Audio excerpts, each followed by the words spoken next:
Hey, Gox here. So the NFL draft is over, and everybody's got their who's hot, who's not, who did well, who did bad. I want to go through my thoughts on the draft, and I'll break down right away how I'm going to do it, and what we're going to look at and how we're going to go. Because it's really fascinating seeing these teams and like their thought process and what they wanted to do and what they want to address and like how they're going to attack the draft and stuff. And obviously things change, right? Like isn't the old saying like everybody's got a plan until they get punched in the face or meet the enemy? Or there's a lot of different things with that out there, but overall, I kind of want to go through, and you're going to see a couple rows here. So these over here, obviously the ones on the far side are who they drafted at what spot in the draft here. Cardinals will do first. And then the talent is where they are on the consensus big board. Now, I looked for a few different ones. Arif Hassan had one at wide left that I ended up using. Is like I think he combined like 114 different big boards prior to the draft to come upon the consensus. So that's what I'll say the talent is, because you know, a lot of GMs have kind of figured out, it's kind of like how people have figured out about like the stock market, right? Generally, the consensus opinion is better than one person's, and it's very hard to beat the consensus, hard to beat the market over time unless you're a guy like Warren Buffett. So there are people that can do it, but overall, the GMs that are oftentimes reaching ahead are not doing that well, and those end up being like the very obvious busts, like Pharrell and stuff. So no, not the artist, but that's kind of the talent grade. So we're going to kind of look at like where the talent was on the big board, where they were picked. So Will Johnson's a huge get, right, due to injuries concerns. Now, obviously, there's things behind the scenes we don't know about. How deep is that injury? How bad can it possibly be for him to fall down 37 picks versus where we all thought his true talent was? So these are kind of the things we're going to talk about as we go along. Sorry, let me just fix the green screen for a second. We look like we were fading out. As we go ahead and analyze the picks, let's get into Arizona right away. And yeah, on the right over here, these are their free agent signings after the draft. I was compiling this Saturday night, so if they sign some on Sunday when I'm recording this, it will not be reflected here. But these are, as of Saturday night, free agent signings after the draft. So Walter Nolan, pick 16, talent 20.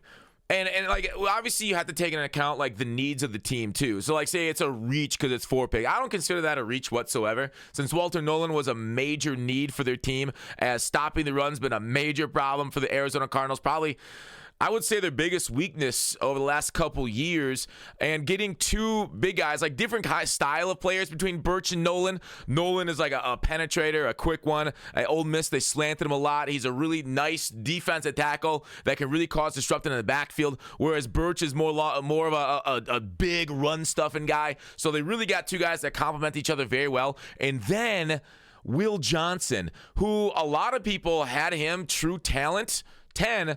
They even thought he might have been a better corner than Travis Hunter, right? As just a corner, right? Travis Hunter gives you both sides of the ball, obviously. But it's kind of crazy. Now, obviously, Will Johnson, injury, fall off in 24, that kind of stuff happened. But his 23 tape, he would have been, easily a top-tier pick in 23 if he was able to come out after that year. So, sadly, he lost a lot of money having to stick around another year. But then we look down, and I will say, here's how I'm going to grade round 4 on, because based off prior history of hit rates on round 4 on, it's 10% and under. Like the round 4 and on picks are all dart throws. So I'm not going to go through and criticize each individual spot. So even though I loved this kind of stuff, and then we'll do a final team grade right here. I could just show it to you right now. We'll go ahead, reset it. I gave Arizona an A. I absolutely enjoyed this draft. They did a really good job. So they filled out some potential players later on. Denzel Burke, watching his film, they technically got him as a steal, so his true talent was 137. They got him at 174. I kind of wanted more. I don't know. I went into it expecting more, and I saw him not be able to cover as well. And I'm not going to say I'm like none of these criticisms are damning of their career. They're just what they're showing in college, because these guys are all very young and still have step forwards to take. The issue is we don't often see like a ton of steps forward going from like age 22 to 23, or some quarterbacks that are drafted like darn near ARP age. You're not going to see a lot of projection forward there. But Cody Simon, great pick there also. So they got some true winners, right, out of Ohio State in pick 4 or 5.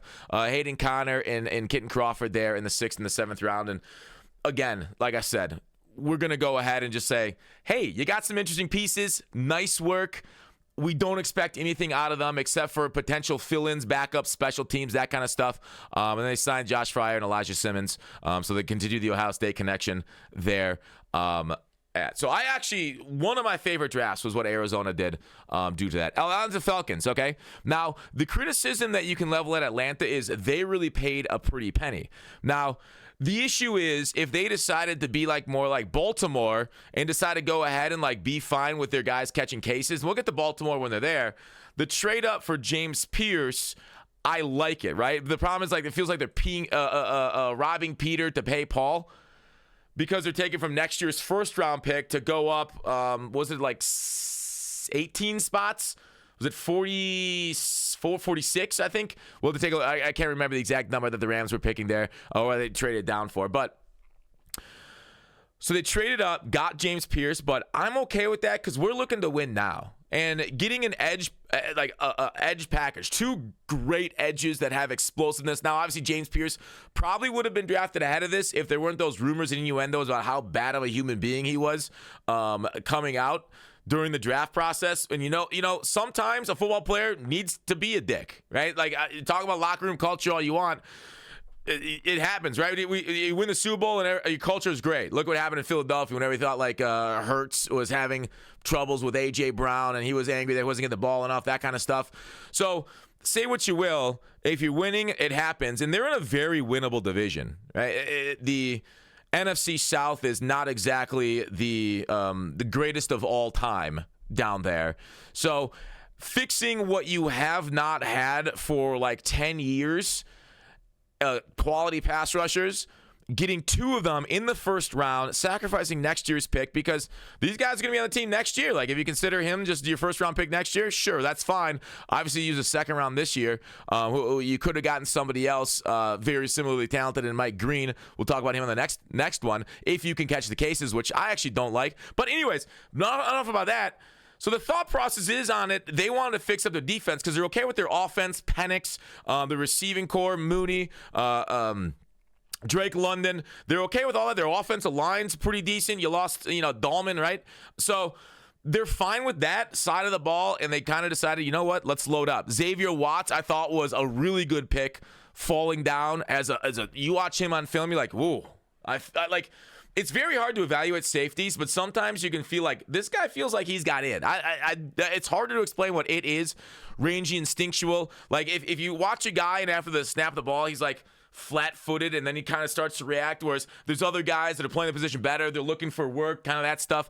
Xavier Watts, I thought, played extraordinarily well from what I saw in coverage. So I am pro Xavier Watts. Getting a pick 96 was a great one, because if they picked him, they lost their second-round pick, but if they would have picked Xavier Watts at 47, I don't think anybody would have blinked.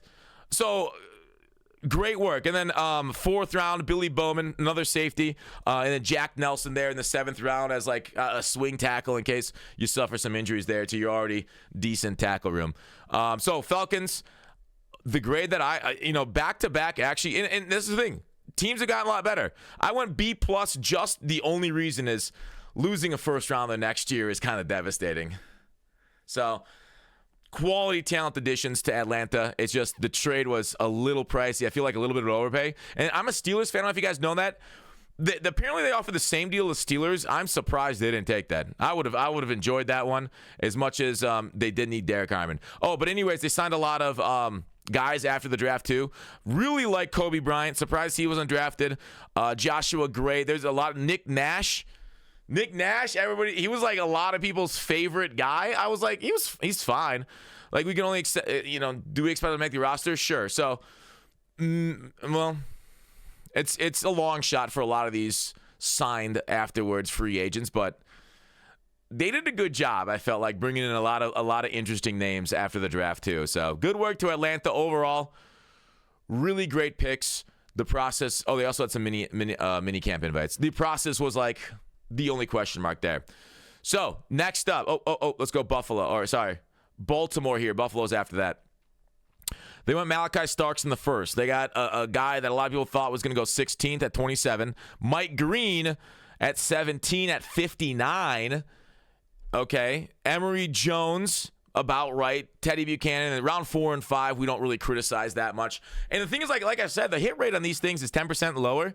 But if you have, 8 picks there, you could get a hit there, man. I mean, Tyler Loop, we'll talk about that in a second, actually. So, like, the chance of you getting a hit out of 8 picks when your chances are, 5 to 10%, sometimes less, sometimes more. I mean, obviously, round 4 picks hit more than round 7, which are like, 2% maybe? You saw Philadelphia do this too. It's a good scatter shot try at getting talent to your roster, and especially special teams, backups, fill-in roles, because they're cheap people. Whereas like a lot of people have to sign veterans for those roles, and they multi-million-dollar salaries where you can get guys for $500,000 or whatever the rookie minimum is. I had to look that back up. So let's talk about the top of the draft. I mean, Malachi Starks, safety out of Georgia. I think he was a little overrated at 16 personally in my evaluation of him. Saw some missed tackles. It felt like this year was a little bit worse than previous year, but that's the thing about safety play is there's so few plays. Like obviously they come in like they clean up on the run sometimes, make pretty clutch tackles to save touchdowns.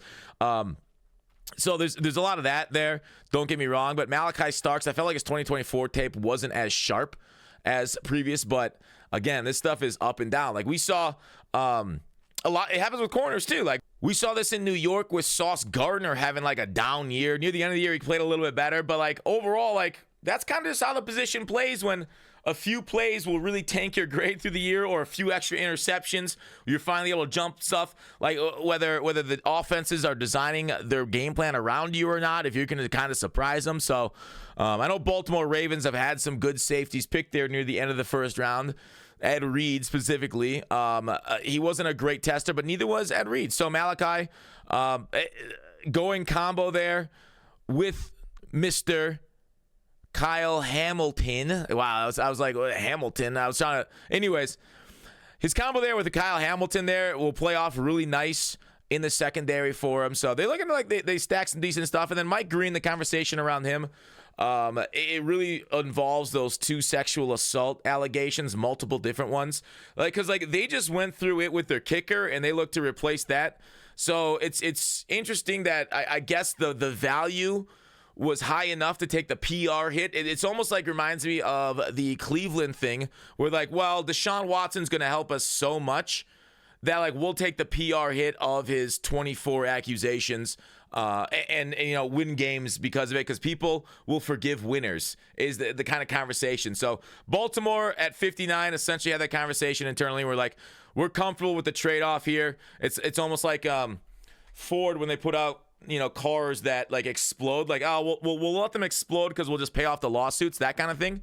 So Emory Jones, he was thought of really high early into the process coming out of 2023. 2024, Emory Jones, he did not look that good. I saw him lunge for blocks. He didn't look super athletic out there at tackle like I had hoped to see him. I don't think he even had an RAS score.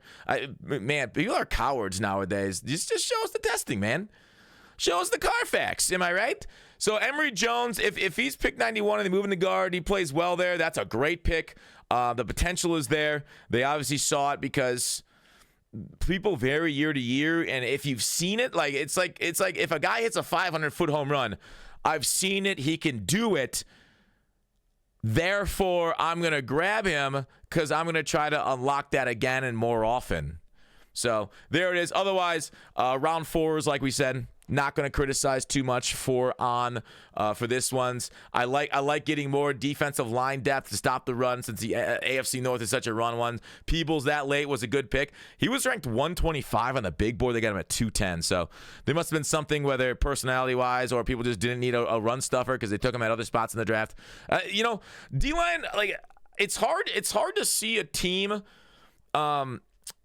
go into this draft and the deepest positions, and there was really good players deep into the draft at defensive line, interior defensive line, and halfback, and not, I feel like, dip your pen into those waters. So seeing them do it, I like the addition here, and I think Baltimore had a good draft overall. The issue is I'm anti-Mike Green pick, but somebody was going to do it. I'm giving them a B. I'm giving them a B for their draft overall. Yeah, people are gonna give Baltimore like A pluses for the draft. I can already see other evaluators. I haven't watched anybody else's. I haven't looked at any other. This is all my opinions. But anyways, I would assume people are gonna be very, very happy about Ravens because they traditionally draft well. I'm just a little bit. I just like their draft a little bit less than I've liked other drafts of theirs in the past. Buffalo Bills, Maxwell Harrison, baller. Really enjoyed that pick. Bull Rush McIntyre, T.J. Sanders. Top-end athlete, an absolute gorgeous penetrator. Landon Jackson, a straight line beast, not really good, I'd say, side to side, but you kind of take chances there to get, because edge is hard to find, especially after the first round. Deion Walker, a high-risk, high-reward guy. Round 4, finally take those risks. 5, 6, 7 right there. Take your shots. I actually like Dorian Strong a decent amount. I watched a little bit of his tape. That might be a decent one. Lunt's all right, too. It looks like, yeah, they got him well after consensus, too. So let's talk about Maxwell Harrison right away. A phenomenal, like, cover 3 guy. Come up, grab you, play you. And a CB out of Kentucky there. So Maxwell Harrison fitting a major position of need. It's technically like a 9-pick reach, but I don't think that's much of a reach in my brain. He fits your scheme. Like that's the thing about the consensus board too, is like it's scheme independent. Whether you're playing a press man coverage or an off coverage, like this all kind of has to get like thrown together in one massive gloop. So, like, same with offensive linemen. Oh, he's a good power blocker, but maybe not that good on the move or vice versa. And there's absolutely, like, guys excelling in the right system. The system, it matters way more than I feel like a lot of people give it credit. I feel like we give words to that.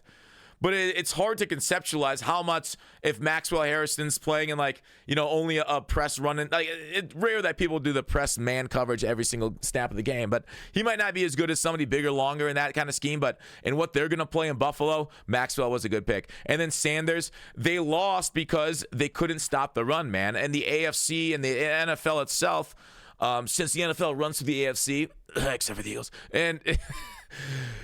The run game is huge, man, and they went with 2 defensive linemen.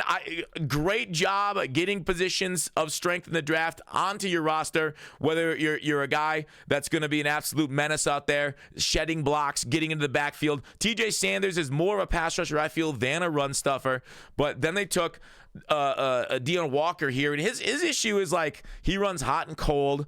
His technique, we don't know if it's going to work in the NFL because he's very tall, big. He's got like really kind of thin legs too. It's weird. He carries it all up here. He's like the kind of guy that you'd see jump over the waterfall at like Niagara, and it's just like a big barrel. But like, you know, they used to jump in a barrel, but like he's so big, the barrel only goes from like here to here. So I don't know if his like.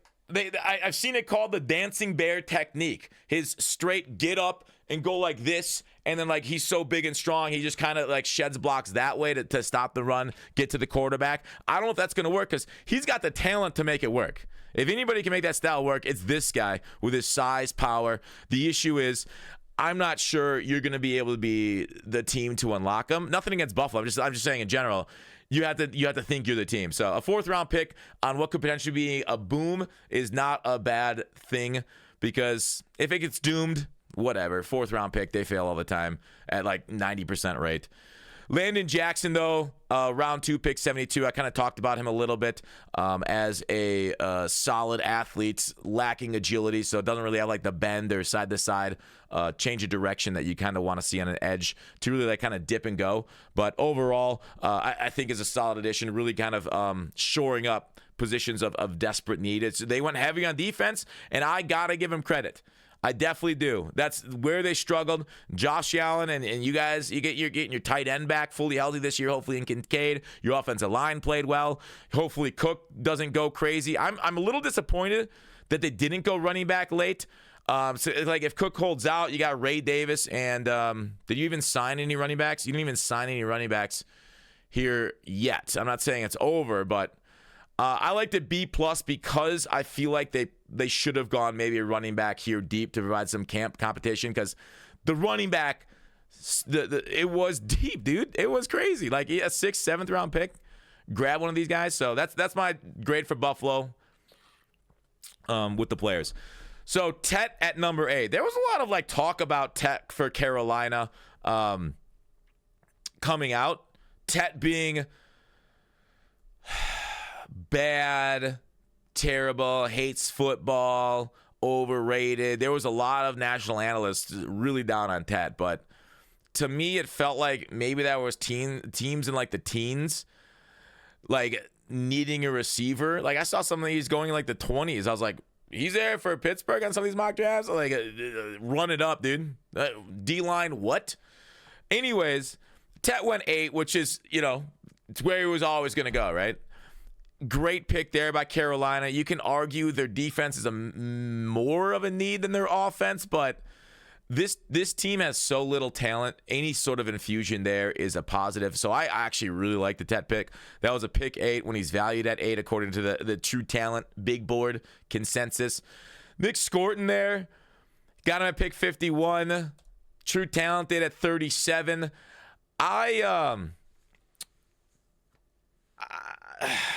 Apparently he lost weight, right? He went back to his old weight again.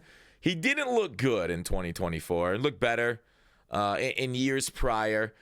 It's tough for me to say the last time I had eyes on him or the last time he played football, he was. I'm not gonna poop on him too much. He was like a big, powerful guy. Played his position, felt like a little bit of a tweener there, but he's apparently back down to his explosive size. So that could be a great pick. I would be a little nervous to make it myself, but it's a 14-point value according to consensus. So they felt like, we desperately need edge. We desperately need defensive talent all over the board. They went smartly, doubled down on it with Princely here out of Ole Miss. A guy that actually was regarded much higher, I feel like, early on in the process, but fell as more people got their eyes on him. Princely at pick 77 with a 61 true talent is a good pick off the edge out of Ole Miss there. But like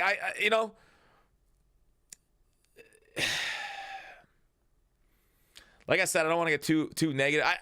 He's fine. I don't know. I didn't see the God tier edge that I kind of want to see, or I didn't see maybe the ceiling. I think he'll be a good rotational player for them overall. Trevor Etienne, I don't want to like poop all over this draft. Etienne felt like average, I guess is a good word for it. He will make the play you expect him to make, but he won't do things, or he doesn't do anything exceptional.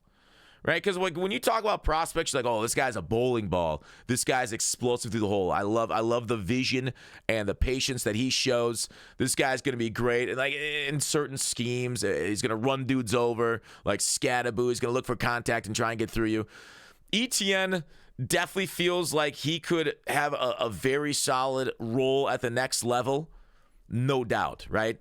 In that rotation now, with Brooks out next year, I definitely think a running back pick was a good idea. Would I have gone Etienne at 114? Maybe not. The big board thought it was going to go a little bit later. I kind of agreed with that. So pick 114, Trevor Etienne. Latham Ransom, you know what?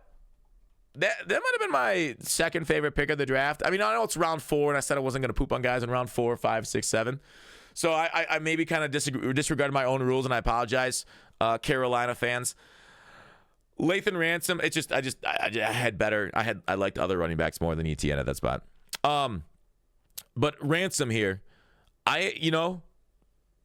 this is a player that I also thought flashed for me a little bit more than maybe the 122 on the consensus big board, or pick 122 overall would have you feel. Like there was a lot of guys at safeties that went like 40 picks before this, almost 30 to 40, that I would have had Lathan over.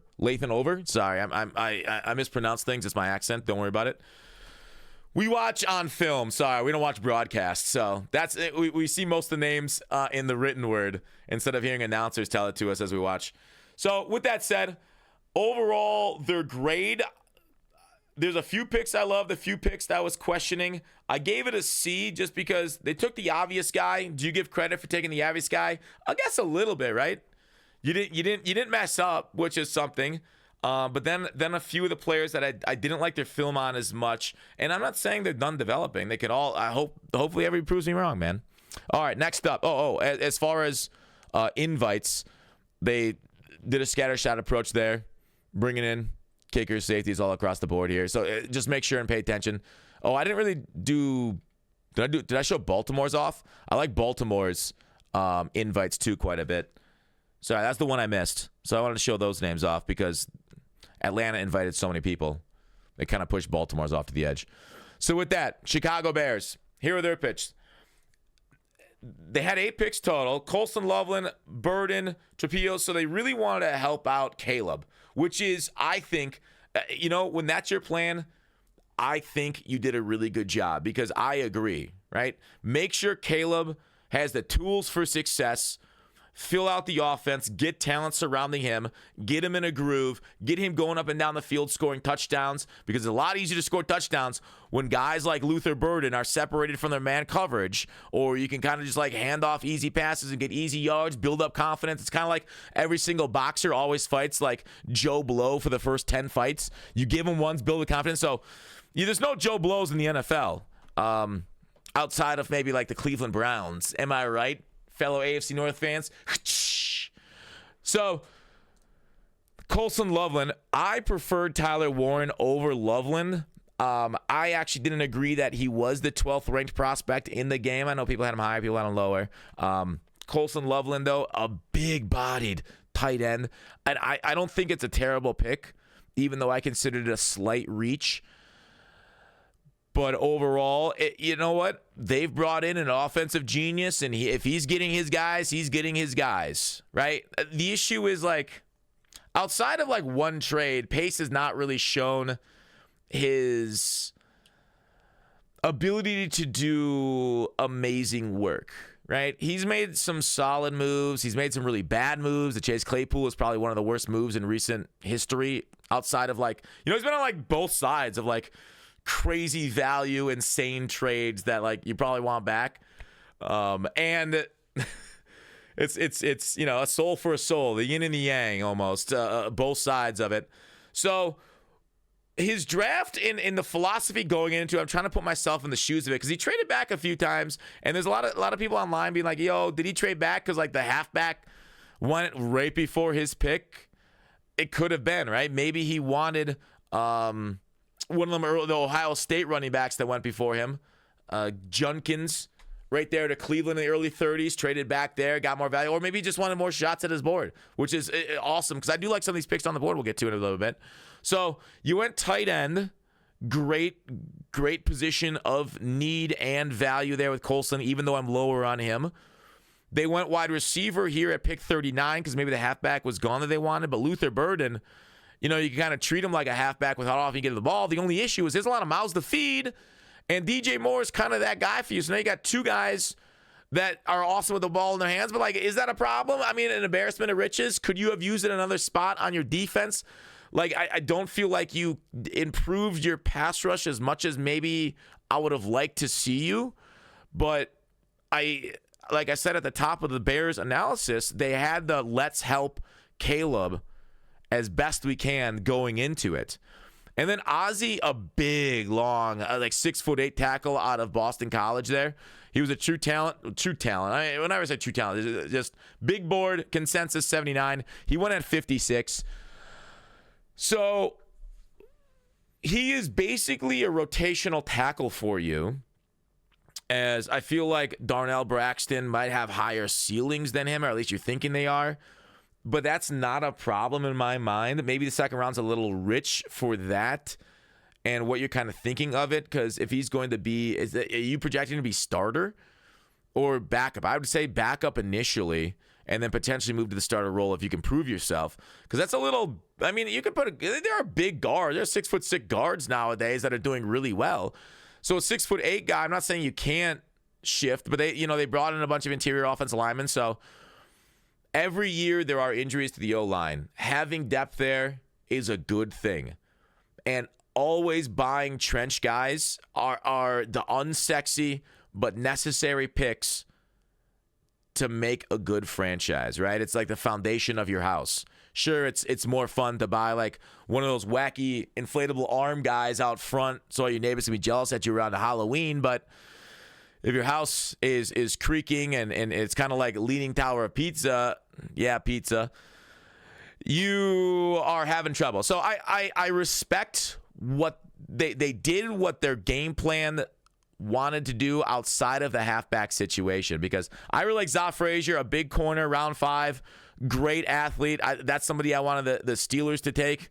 They ended up not taking him, sadly. Bears snatched him up.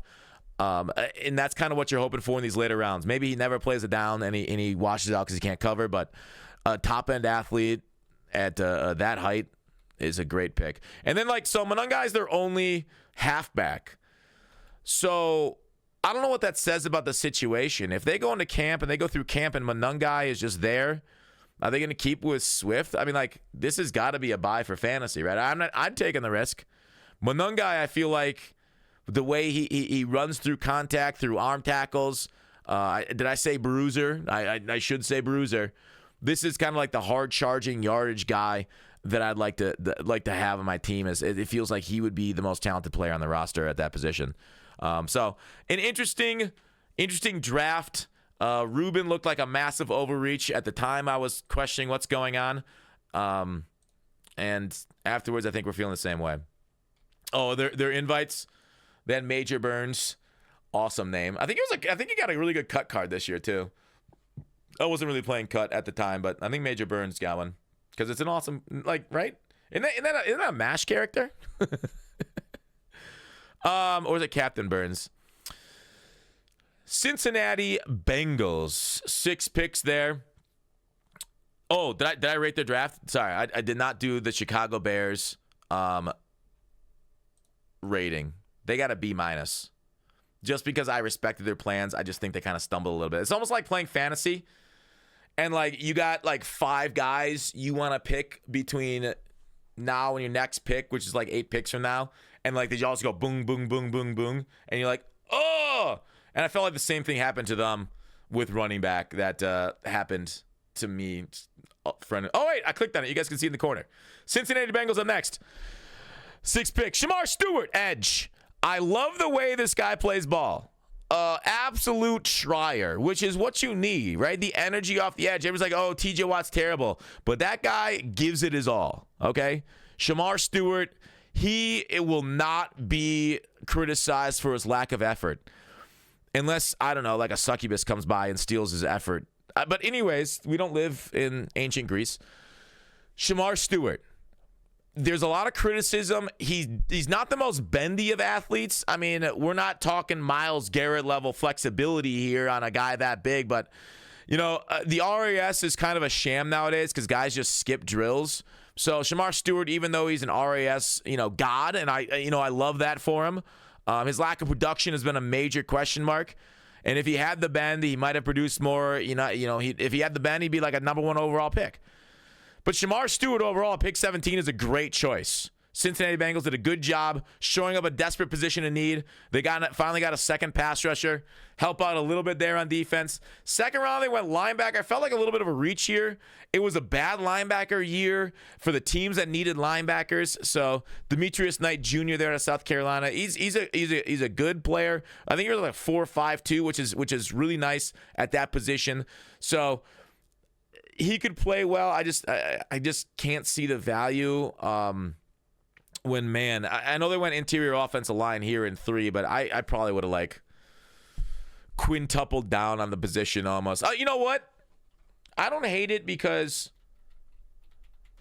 Seth McLaughlin, he was thought of as a top tier center coming into the year. He suffered a bad injury, and getting him coming into camp basically for no draft capital whatsoever. That's a good I would say risk to take, since it doesn't really cost you much. And then Howard Cross as a D-line, kind of a lighter guy, but he does flash a bit on tape. I don't mind him coming into camp too. Taj Brooks, I was talking about earlier about bruisers. This is a bruiser archetype out of Texas Tech. Texas Tech. Is there multiple of them? Texas Tech. Let me read what I said about Taj Brooks again on my notes prior to the draft. Taj was short, thicker back. He puts his head down, breaks tackles, decent quality in the open field. But he's not the most explosive. So a good 6th-round pick to play off of Chase. And not that Chase, the other Chase, Brown. Kind of like the duo that they're going to have there. So for the people that were worried about Cincinnati taking a high-end running back, your Chase investment is safe. So Taj Brooks, though, I think is a great back, goal line work.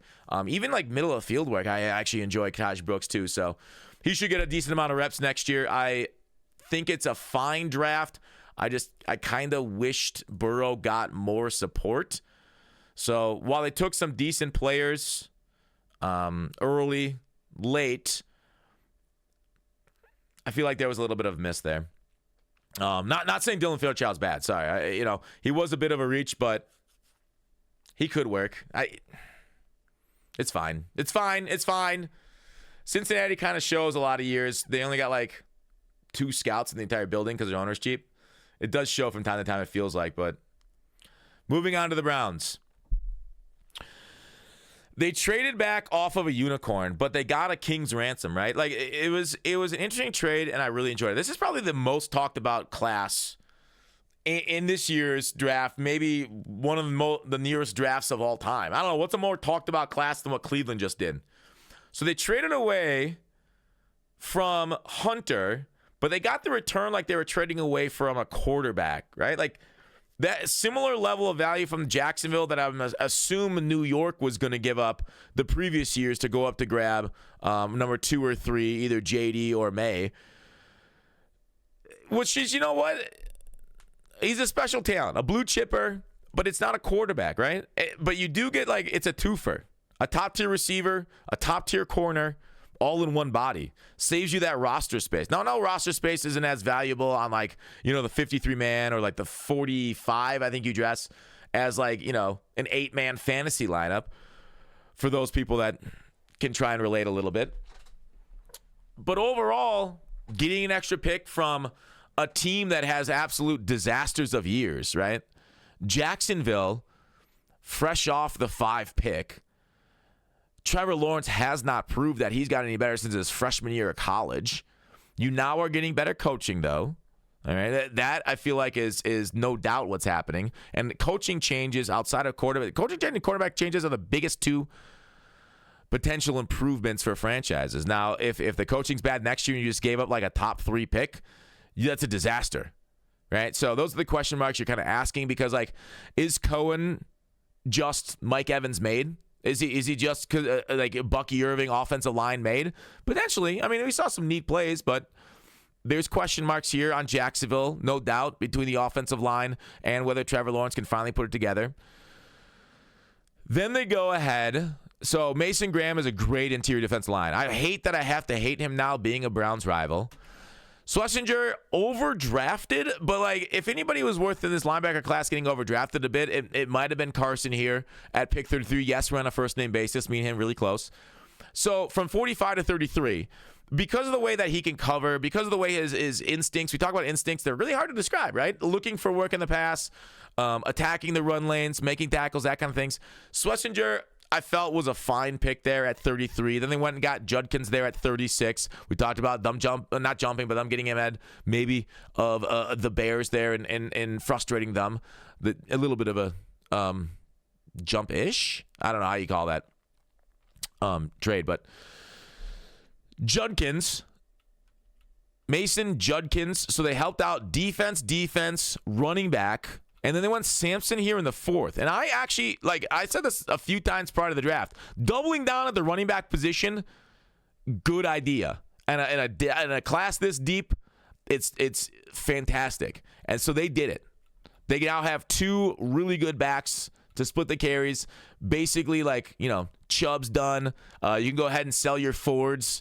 As far as your stock in fantasy, found on road dead, right? Am I right, fellow Chevy owners?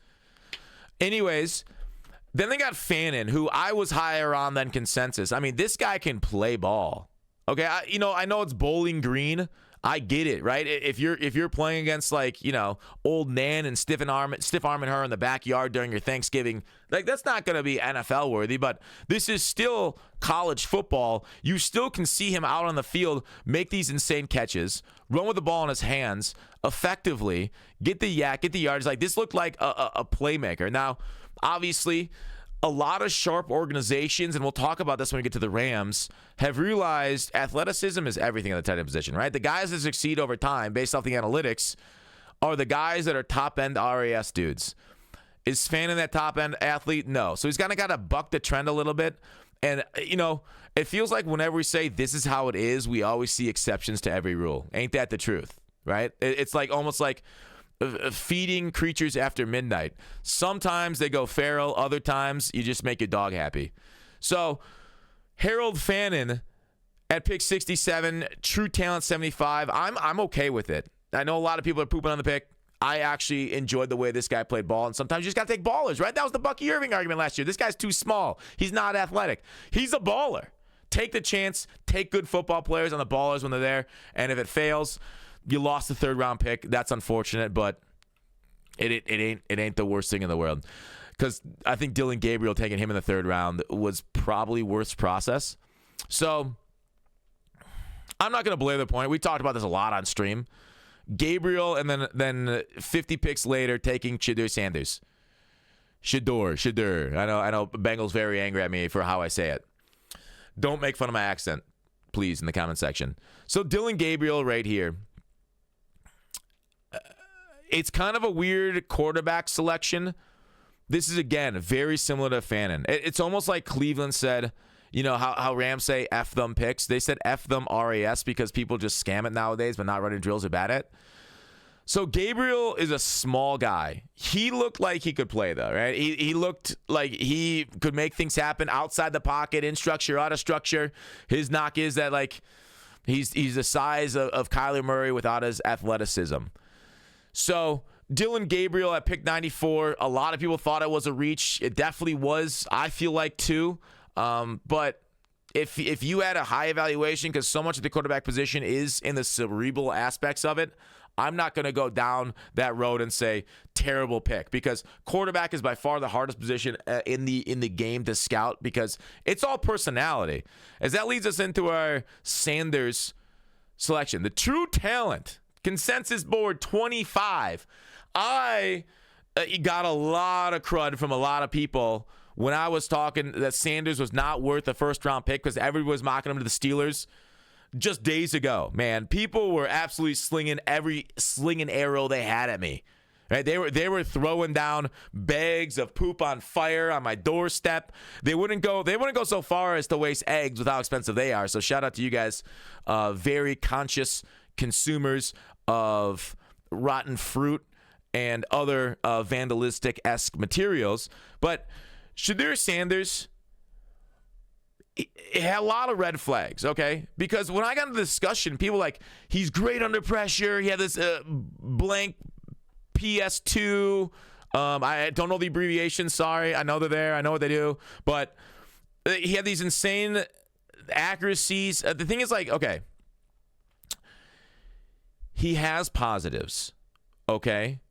We cannot look at Sanders and say this guy is all bad, because it's not true. The problem is we need to weigh the good and the bad against each other when evaluating prospects. And so while he does have strengths, the weaknesses are so glaring from like what he showed up to meetings doing. I heard the first thing he did when he stepped into the meeting with the Saints is like knock the first scout out. It's crazy. These are just rumors. All right, that's not true. Don't sue me. So anyways, it's exaggeration for effect. It's a comedy thing. So Sanders at pick 144 was actually a little bit lower. Yeah, I thought I was the low guy on him. The NFL was way lower. A lot of teams just had him completely off the board, right? Because you got to work with this guy. This guy, if you pick him, he's essentially like, you're thinking like, all right, we're making a 4-year commitment to him. Do I want to go into the building every day except for maybe Mondays? Because nobody likes Mondays. We all like lasagna. Do I want to go to work with this guy every day? Is he going to get on my nerves?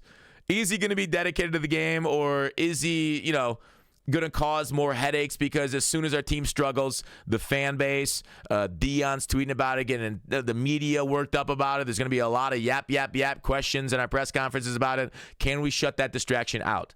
You got to have a strong locker room. You got to have a strong front office that's very secure in itself, which is crazy because, like, the only reason the Cleveland Browns front office is still here is because I'm pretty sure the ownership made the decision for the Watson stuff, right? Like, if that was the GM led, if that was Barry, like, they were like, yeah, get to the road, man.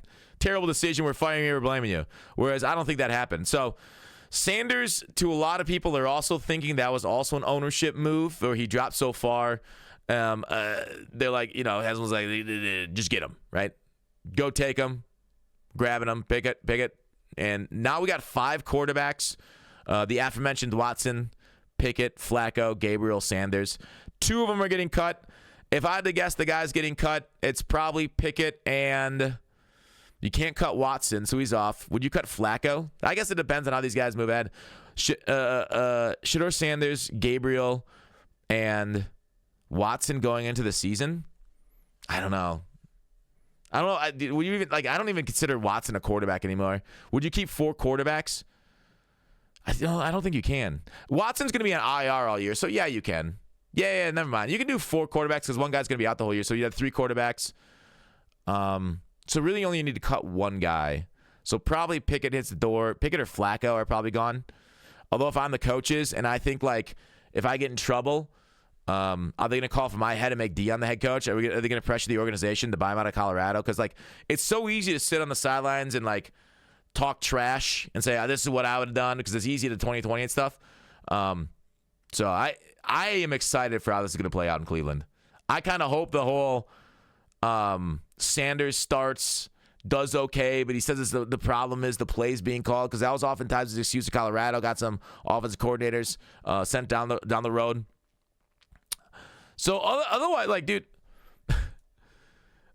it's so good, but such a time bomb, right? This is the definition of the hot crazy meter, right? This draft class is like the upper right quadrant off the map of the hot crazy line. It's like on the dot, man. So a lot of things could happen there in Cleveland, and I'm kind of excited for it. Dallas up next. Sorry, how long has this gone on for? This has gone on way too long already. I'm breaking down some. Oh, they also invited a few guys here. Wilson, Donovan, Amani here as non-drafted guys so far. Just to make sure you guys know about that. Dallas up next. Tyler Booker. A lot of people saying it's a reach. I tend to agree with them. We'll get back to him. Ezra Raku, I really liked him. I love Savion. This is the guy I wanted for the Steelers at 83. Jaden Blue, amazing risk reward potential on him. And like I said, I don't want to like break down too much of the guys after round 4 just due to the potential of not making the squad. I mean, 30% of them are going to get cut anyways. I think that's a number I saw somewhere. That might be inaccurate though.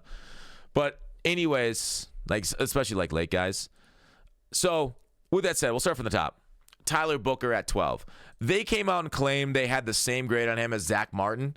That one's a little hard to believe based off like the grades from back when Zach Martin came out and from the media to now. Because Tyler Booker, we talk a lot about RAS scams now. He is like the exact opposite. He showed up unathletic as heck and just like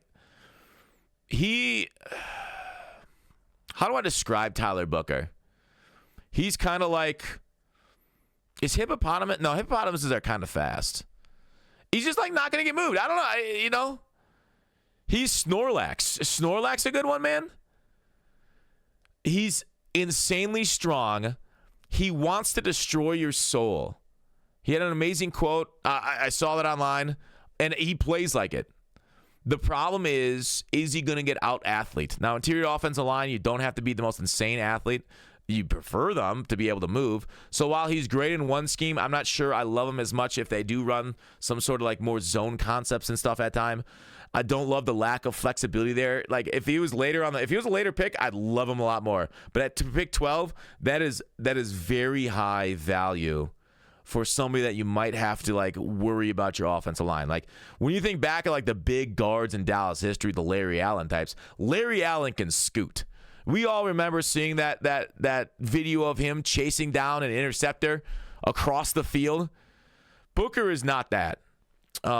But that doesn't mean he can't be a very successful guard at the next level. It was a little rich for my blood. Like if I'm Dallas, I might have tried to look to trade back. In fact, in my mock draft at Dallas on Fox Knows Ball, that's exactly what I did. I traded back. I picked up an extra pick, and then I still took Tyler Booker on my Dallas mock. So it's interesting that like we were both on the same mind, me and Jera.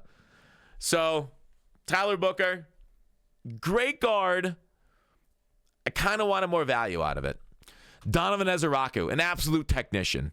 True talented at 31, pick 44. The issue and why I think he fell is that he's not the freak athlete that we've seen out of edge rushers that have succeeded at the NFL, right? This guy, I think, had 16 sacks, if memory serves correct, last year. So he gets to the quarterback. He knows how to get there. The problem is when you're going in the NFL, you're going against much better athletes that have been trained professionally, and maybe your techniques, your tricks, they're illusions, Michael. A trick is what a whore does for money. Your illusions on tackles might not be as grand.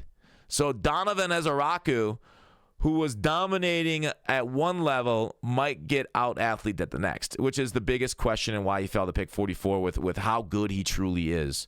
So I'm excited to see what he can do at the NFL level and see if we can't see a true technician survive and excel on a league that generally is kind of shifted towards the freak athletes and like, let's just teach him how to play ball, right? Now, Revel right here. Savon Revel. I say his name wrong all the time. It's my accent. I'm sorry. Revel at pick 76, true talented at 35, and was probably a top 20 pick before the injury. Long, fast. He can cover everything, even your freaking ham over your eggs. I don't know, man. He's gravy, dude. He's awesome. I fell in love with this guy. It was a cold night in West Carolina. It was down the road, and one look is all it took. I like the way he moves. I like the way he plays ball. I like everything I saw on tape out of him. But the problem is I don't know his injury. I don't know. And the team would, and I think the teams, and that's the reason why he went so much later, right? He doubled his draft projection at 76 over 35. It might be bad. He might have his career ended. I don't know. I really have no idea. Jaden Blue, like I said at the top, I love the risk here. Right? It gives you an explosive playmaker at running back. The problem is I'm not trusting him to be a bell cow. He had major fumbling issues at Texas. The reason why he wasn't on the field more. The ball cannot hit the ground. Your elbow needs to. So Jaden Blue is the exact kind of guy that you love in the 5th round. With that, love the pick. Keep going. I'm not going to criticize too much of the 5th through 7th picks either. Good talent though that they got. They got a bunch of them, and then they're non-drafted roster invitees are over here on the right side. So Dallas overall, my thoughts: B+, because I really enjoyed some of their mid picks, but the Tyler Booker value alone is why I lowered them. All right, Denver Broncos. Jahdae Barron, fantastic. Everybody's like, oh, this guy's a slot. And he probably will play slot for Denver. Playing next to Defensive Player of the Year, PS2. Great choice. But the thing is, like, I feel like people were just discounting his outside work. When I watched him play outside on like a cover 3, which I assume they're going to want to play a lot of, he was good, dude. This guy's got agility. This guy's got change of direction. He's exactly what you need at corner in that kind of system. Jahdae Barron can do it, man. So getting him at pick 20 to help out your already great defense. They say find an identity and go with it. Denver's identity is defense. Then you have your offensive genius head coach along with his personally selected Knicks quarterback. Then you went R.J. Harvey, who we love, Pat Bryant. I got so many words to spill about this Pat Bryant character. We're going to get to it in a second. I thought I was so high on Pat Bryant. I really did. He was my number one favorite pick around 148. I'm like banging the table for him, and then boom, swooped in and taken ahead of time. So I guess we'll get to Pat Bryant right here. The issue now is that you're taking him kind of where I liked him. And so, like, that crazy value that you would have pick him in the 140s, it's not there when you're, say, reaching up. So now at pick 74, which, isn't, like, insane draft capital, like, top 20. So it's not that big of a deal on the larger scale of things. You got your guy that you liked. If you really vibed with him, that's fine. And maybe getting too greedy, somebody else would have taken him. So he's not going to return as much value, and I like the way he moved. He did not test well, which is why he felt, well, he was kind of around this place, and then he didn't test well, and then people were like, yeah, okay, we'll keep him there. He plays really well on the field. This is why I loved him. Insane receiver out there that I saw on the field for Illinois. A bright spot. So Pat Bryant, I picked 74. That's kind of like you're taking him where he should have been taken, which is a lot less fun. I don't know. I'm out here being a sad boy that I can't take him later in fantasy drafts and stash him in Dynasty because he's well on the board. But not to be fair, guys that are generally picked around pick 148 rarely work out because teams aren't invested in. They don't really care. But yeah, he would have been a great player to put on your taxi squad, for example. RJ Harvey also taken well above, so they like what they like, and that generally means you screw up when you reach if you have a very particular archetype. But we've seen some like legendary New Orleans draft classes, that 2017 one. We've seen Peyton do it before. So, and then Savion Jones I thought was a great pick here too. Q Robinson. And like I said, punter, tight end. We're not going to criticize too much of those down there. But overall, I like their class. I don't like the value at which they got him. As like maybe they could have gotten Pat Bryant. Man, would they have been able to get him at 134? I don't know. Maybe somebody else had it. So while I love the players, the value lowered it for me, and it was a tough balance for me to have when I was thinking about what grade I wanted. There it is. Because that's what drafting is, man. Value to production. Detroit Lions. They went and got another Key McNeil, who got hurt last year, they really love, and Tyleek Williams. He was actually mocked there quite a bit early on and then slid late in the process and then ended up going there at 28, kind of where we had Tyleek going November-ish. Tate Ratledge improved their offensive line, defensive line. This is how teams that are good stay good. Take notes, everybody. Tesla, I felt like was an overdraft, right? Very much like this Pat Bryant pick. Tesla, okay, maybe doesn't show as much on the field, but is more of an RAS stud. And now maybe this is a Williams take, like, take him, develop him. Jameson's gone, and then Tesla's taken over as like your raw speed, pure down the field threat. So picking him at 70 is a bit of a reach, but to reach for anything, I think athleticism is okay. I didn't like the process there around acquiring Tesla. And then pick 5, 6, 7, trade away picks there, but it was okay. I feel like Detroit, I don't want them to get too into themselves. Like, confidence is great, but it definitely feels like reaching on every single one of your picks, almost like you're smelling your own farts out of a jar. Like we talked about at the very top of the episode, the successful drafters, the people don't really beat the market very often. And the biggest busts come from the people that are picking ahead of time or picking players well ahead of where they're rated on boards. At least, unless you're Warren Buffett. Are they Warren Buffett draftable? I mean, Amon-Ra St. Brown proves they could be. I'm going to give them B just because I like what they did as far as their identity, right? I really cannot fault them Tate's an incredible athlete, but don't get it twisted. Don't get it twisted, man. This guy can move. I love the pick.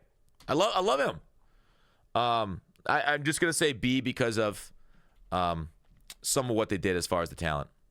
All right, on to the Green Bay Packers. So they broke their streak of no first-round receivers, taking Matthew Golden.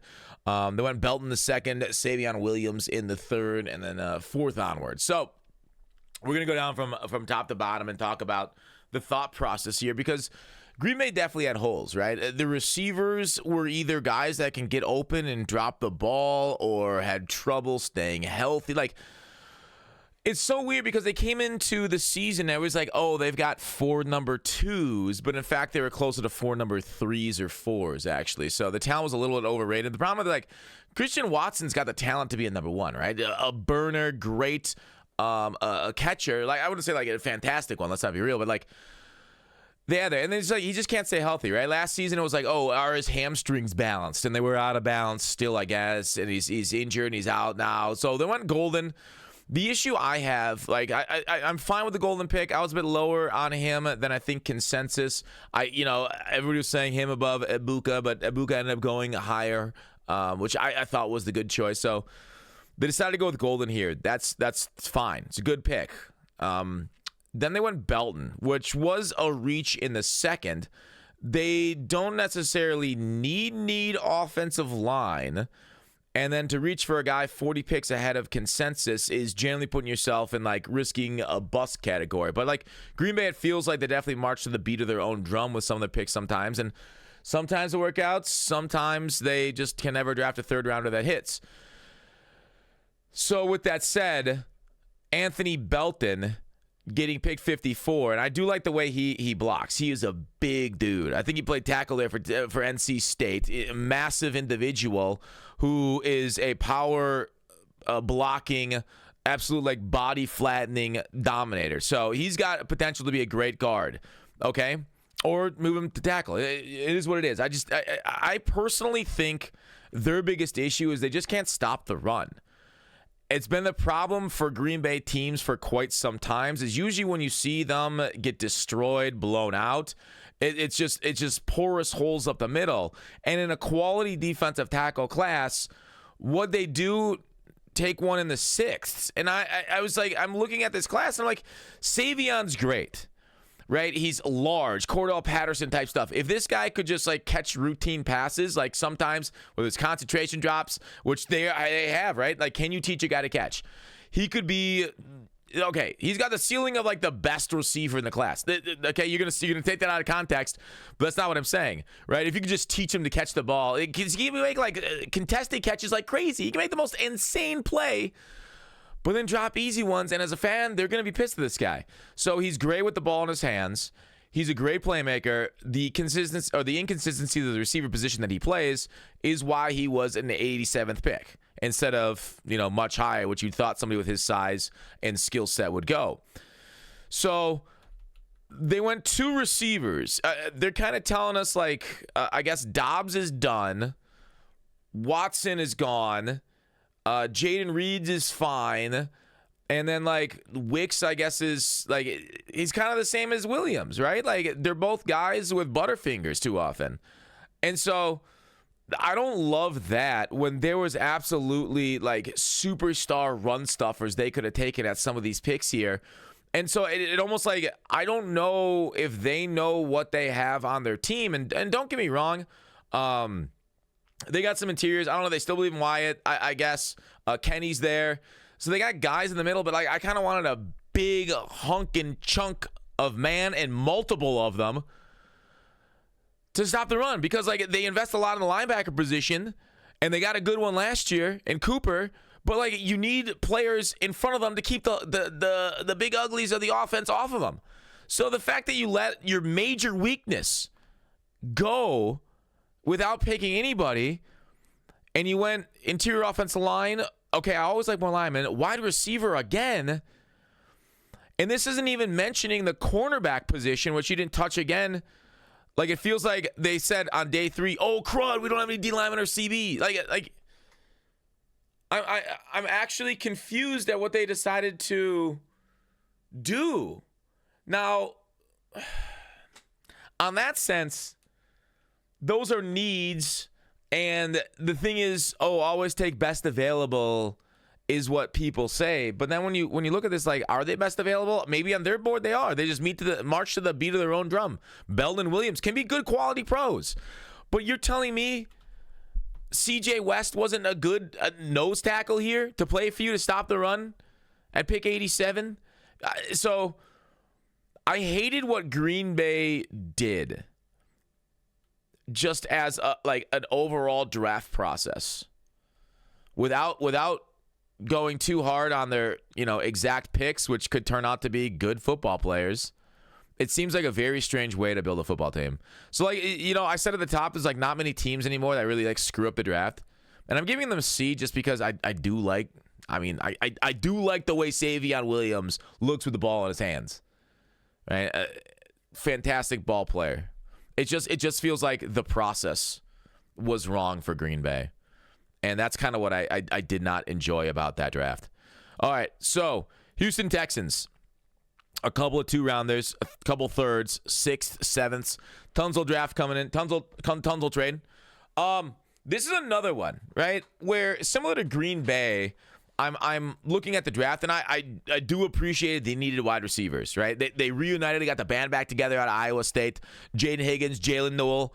And frequently, I heard people say that defensive coordinators would actually, more worry about Noel than Higgins at time and defensive game plan. So a round 3 pick 79 pick to round out that core is fantastic because they did lose some guys over the last season, whether due to injury or just they're gone away.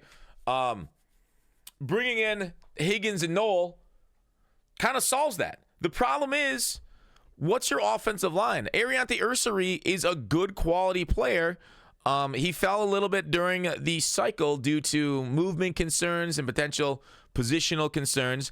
But I feel like if I was Houston and I had so many question marks, and I get wanting to get playmakers for your quarterback, getting guys out there to catch the ball that you throw. I would rather do the Detroit Lion thing than the Cincinnati Bengal thing, where I build my trenches and maybe suffer for a little bit lack of playmakers there. Try and take some shots later on at some guys that maybe have some athleticism. But it's harder to find big guys that move and block well, and that's why you generally see the teams that do the best are the ones that have just invest early into those positions, or have Stoutland. But that's kind of my thought. Is I prefer to build through that method, and it feels like Houston's building outwards in instead of inwards out, and it could absolutely work. And I do appreciate the Ursary pick, but it's almost not enough for me. So with that said, they did reach a bit there in round 3 on Jalen Smith, an interesting choice. I don't mind trying to help out. Getting yourself a very solid cornerback core, since you have a stud on the outside there. Woody Marks, I always recommend getting talent from a position of depth of that. If it's a deep draft and something, grab some of them, right? Jalen Reed, I definitely feel he fell. Great pick. Graham Mertz, whatever. Backup quarterback. You just hope he never plays. And then it definitely feels like, I said I don't analyze round 4 to 7 guys very much. I try not to.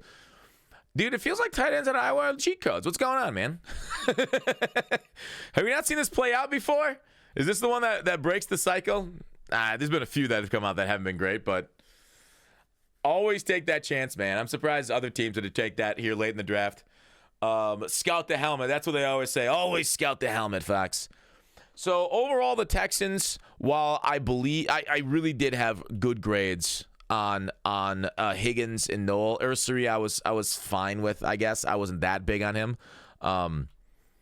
It's the process that I kind of question a little bit. So I'm going to give him a B+, just due to some of the names being good. And I might be a little generous there. I'm going to go B- because talking about it more, it's the process more than the talent that I'm critical of. The Colts. Oh, don't show that. You might have seen it. So with that said, dream scenario. Tyler Warren fell from 9 to 14. Right? The Bears taking the other tight end at 10. Maybe they probably would have gone Loveland, and I don't know if they had a preference, one or the other. Warren can basically do it all at tight end, even like take snaps and throw the ball for you. Used to be a quarterback. I should have been a Cowboy. That kind of stuff. But anyways, Tyler Warren, big-bodied receiver, which is kind of what you need when your quarterback is kind of like firing a Revolutionary War musket. Whereas, yeah, it's fast, but it's smooth bore, so it's getting somewhere near it. It's really too bad Indianapolis Colts don't have 1,000 Anthony Richardsons all throwing, because eventually one of the balls will hit the receiver. Good old warfare, am I right, fellas? So Tyler Warren, it's a great pick on talent and position of need, but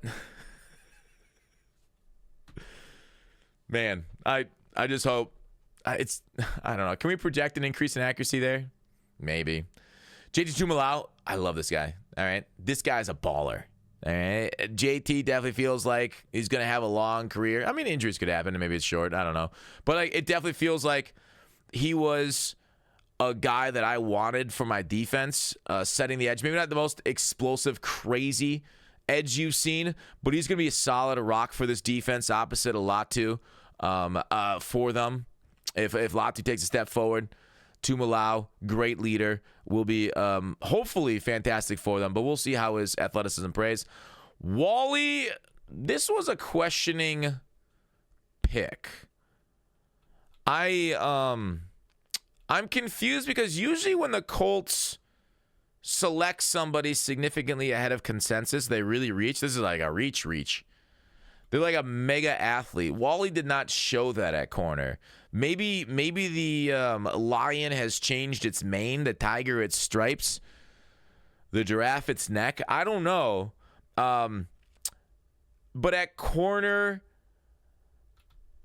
I'm surprised. I actually really am. I mean, I guess some of their more athletic freaks, I guess, haven't turned out quite like they wanted to over the years, but that's not something I thought I would have taken. I'm a little confused by the Wally pick out of Minnesota, but he's a playmaker. I get it's easy to fall in love. Maybe he showed flashes that they saw that a lot of other people didn't. And it could turn out. Jalen Travis. We don't really criticize things afterwards. DJ Giddens, quality backup for JT. Riley Leonard, backup. That's fine. It's fine. Wohler, special teams, maybe potentially get some rotation in. Don't know. And then here are their invites there to training camp. Next up, Jacksonville. It's kind of crazy. The first draft for a Doge employee, they decided to go crazy and trade up for Travis Hunter at 2. They paid a ransom like you'd pay for a quarterback.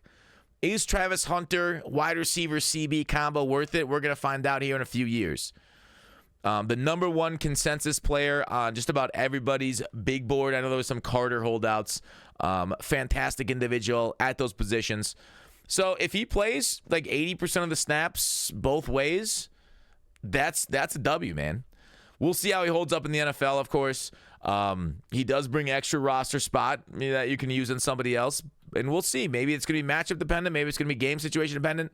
It's going to be interesting to see how they deploy him. A very interesting question for, say, fantasy football, too, if you're going to draft him high as a wide receiver or not. And then Ransaw, at least he's got athleticism, right? When you're going to reach on a CB, generally you want to see that. Wyatt Millum, I enjoyed the pick. He looked fine. I think maybe he was really a little higher a little early on, and he was a little overrated. But right now, I feel that pick 89 is a fine spot for Wyatt to help out. It definitely seems like they just kind of wanted to take who they liked the best, and we'll see over the time how it ends up formulating for them, because I probably would have taken Ransaw there at pick 88. Yeah, sure. Help out the defense. bring more. You needed some strength there. I kind of think I wanted a DT out of this class. Offensive tackle is fine. Getting like that guy going forward for your offense. I'm trying to process just overall if I enjoyed the big trade up and losing very quality picks, not only this year but next year. Would I like their class better if they just stuck and picked? I feel like the answer is yes, because then I have a first rounder next year too. It definitely feels like they push their chips to the middle as like, you know what? I'm going to make a splash. Like, I'm going to show that we belong by doing something big. And it feels like the kind of, I'm not going to say mistake, but kind of move that one would do if they're not, I'm not going to say like confident, but like, you know, we'll see how it plays out, man. Travis Hunter, it's not a bad deal. Trading for Shohei Ohtani. I gave it a B, but man, you are really robbing your future on a potential where you don't even know if T-Law's good. You don't even know if Cohen's going to be the one to bring the promised land or he's just Mike Evans made. A number one next year on a team you're trying to build up because you've got so many holes across the board. Now, you're filling two of them, but you lost a few picks that you could have just filled two of them with anyways. Get you Shohei. Screw the future. B. I feel like that's kind of high, man. I'm going to give it a B-. I don't know. Let me know what you guys think about the Jacksonville draft. Okay, I didn't even talk about the round 4 on. I like Kaiser. Great run fit, right? Tootin. Great speed. Like they got some decent talent down the board. Don't get me wrong. They brought in a lot of guys signing off the street. It's just the overall top end of the draft strategy that I'm a little concerned about, and especially robbing your future assets for it. For one guy. It's a lot of eggs to put in a basket. Josh Simmons here. I think the Kansas City Chiefs did a phenomenal job on this draft. Omar Norman-Lott, Ashton Gelati, Noel Williams, Jalen Rolls, Bassa, Brashard Smith, sorry. It's my accent, my bad. I don't hate any of it, man. Every single thing they did. Maybe you can argue about the Gelati reach, and I'd see you out, but I just think they took players that I enjoyed watching on film. Now, Josh Simmons, his big thing is he got injured pretty severely early on in the season at Ohio State, but if they feel confident, that's a great pick, right? True talent 18, pick 32. If they traded up for Josh Simmons and lost like a third rounder, I think people would be okay with that. And then Omar Norman-Lott. Now, here's the thing about Tennessee's offense. We're going to talk a little bit about this with a Tennessee player down the road because they go weird on defense and offense. So, Omar Norman-Lott barely played against the run last year. So, it's hard to judge for analysts how good he is. Against the pass, he was a stud. He could move really well. Get through an interior defensive line pressure is basically the most powerful pressure in the game. Now, edge pressure is maybe more reliable on a down-to-down basis, but if you can get a guy that can collapse pockets or chase the quarterback in his face, they're freaking out, man. They're looking down the field, and, like, there's a big 300-pounder closing in on them. They're like, ah! Okay, whereas, like, getting hit from the backside, we can take a hit and get it out, right? We can escape, find the hole up the middle, escape the other way, that kind of stuff. Anyways, so I like the Omar Norman-Lott, and the biggest knock on him is obviously like size, that kind of stuff, run defense. If Tennessee didn't trust him to play run defense, should we? Is like the unknown.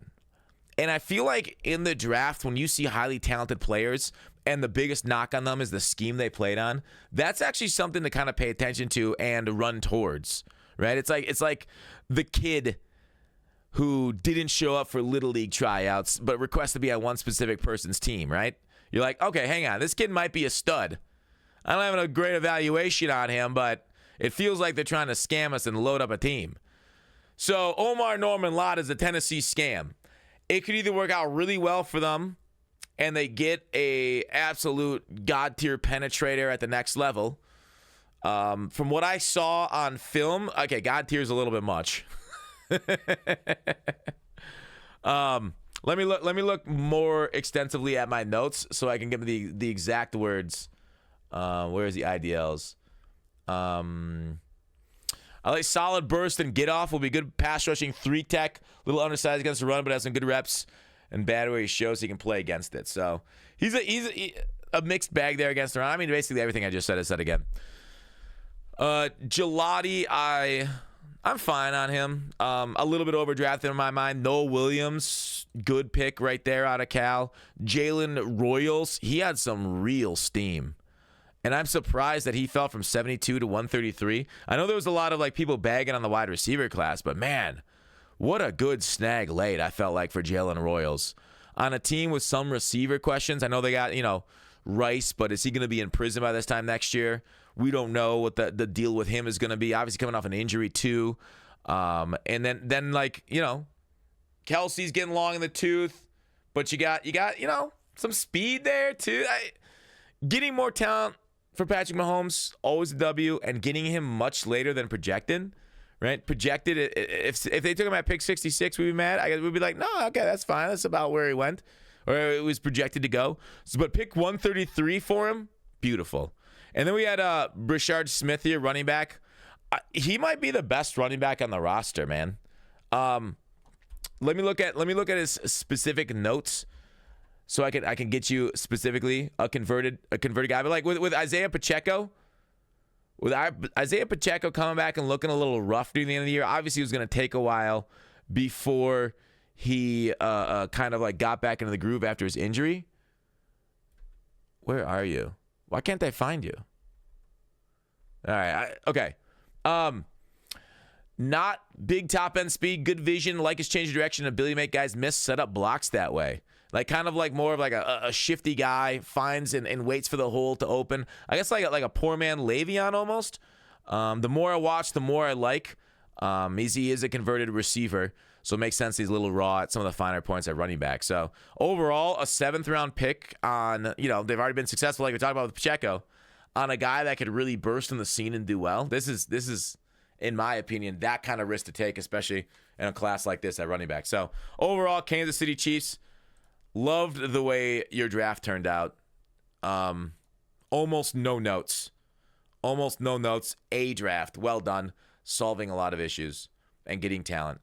Las Vegas Raiders. Oh, okay. So, Ashton Jeanty, overall, the issue and why you don't take a running back at pick 6 is because I think he's got the second most guaranteed money for a running back in the NFL right now. Basically, at pick 6, it's almost like trading away a 2nd-round pick for a wide receiver that you then have to sign to a massive contract extension that basically pays him the same as a free agent. So what kind of value are you getting on a guy when it's the same price that it would take to sign him as a free agent? You're basically just getting the rights to pay him at market rate. There's no value there. Whereas picking a player, you get him cheaper and therefore a ton of value, which is why draft picks are so valuable.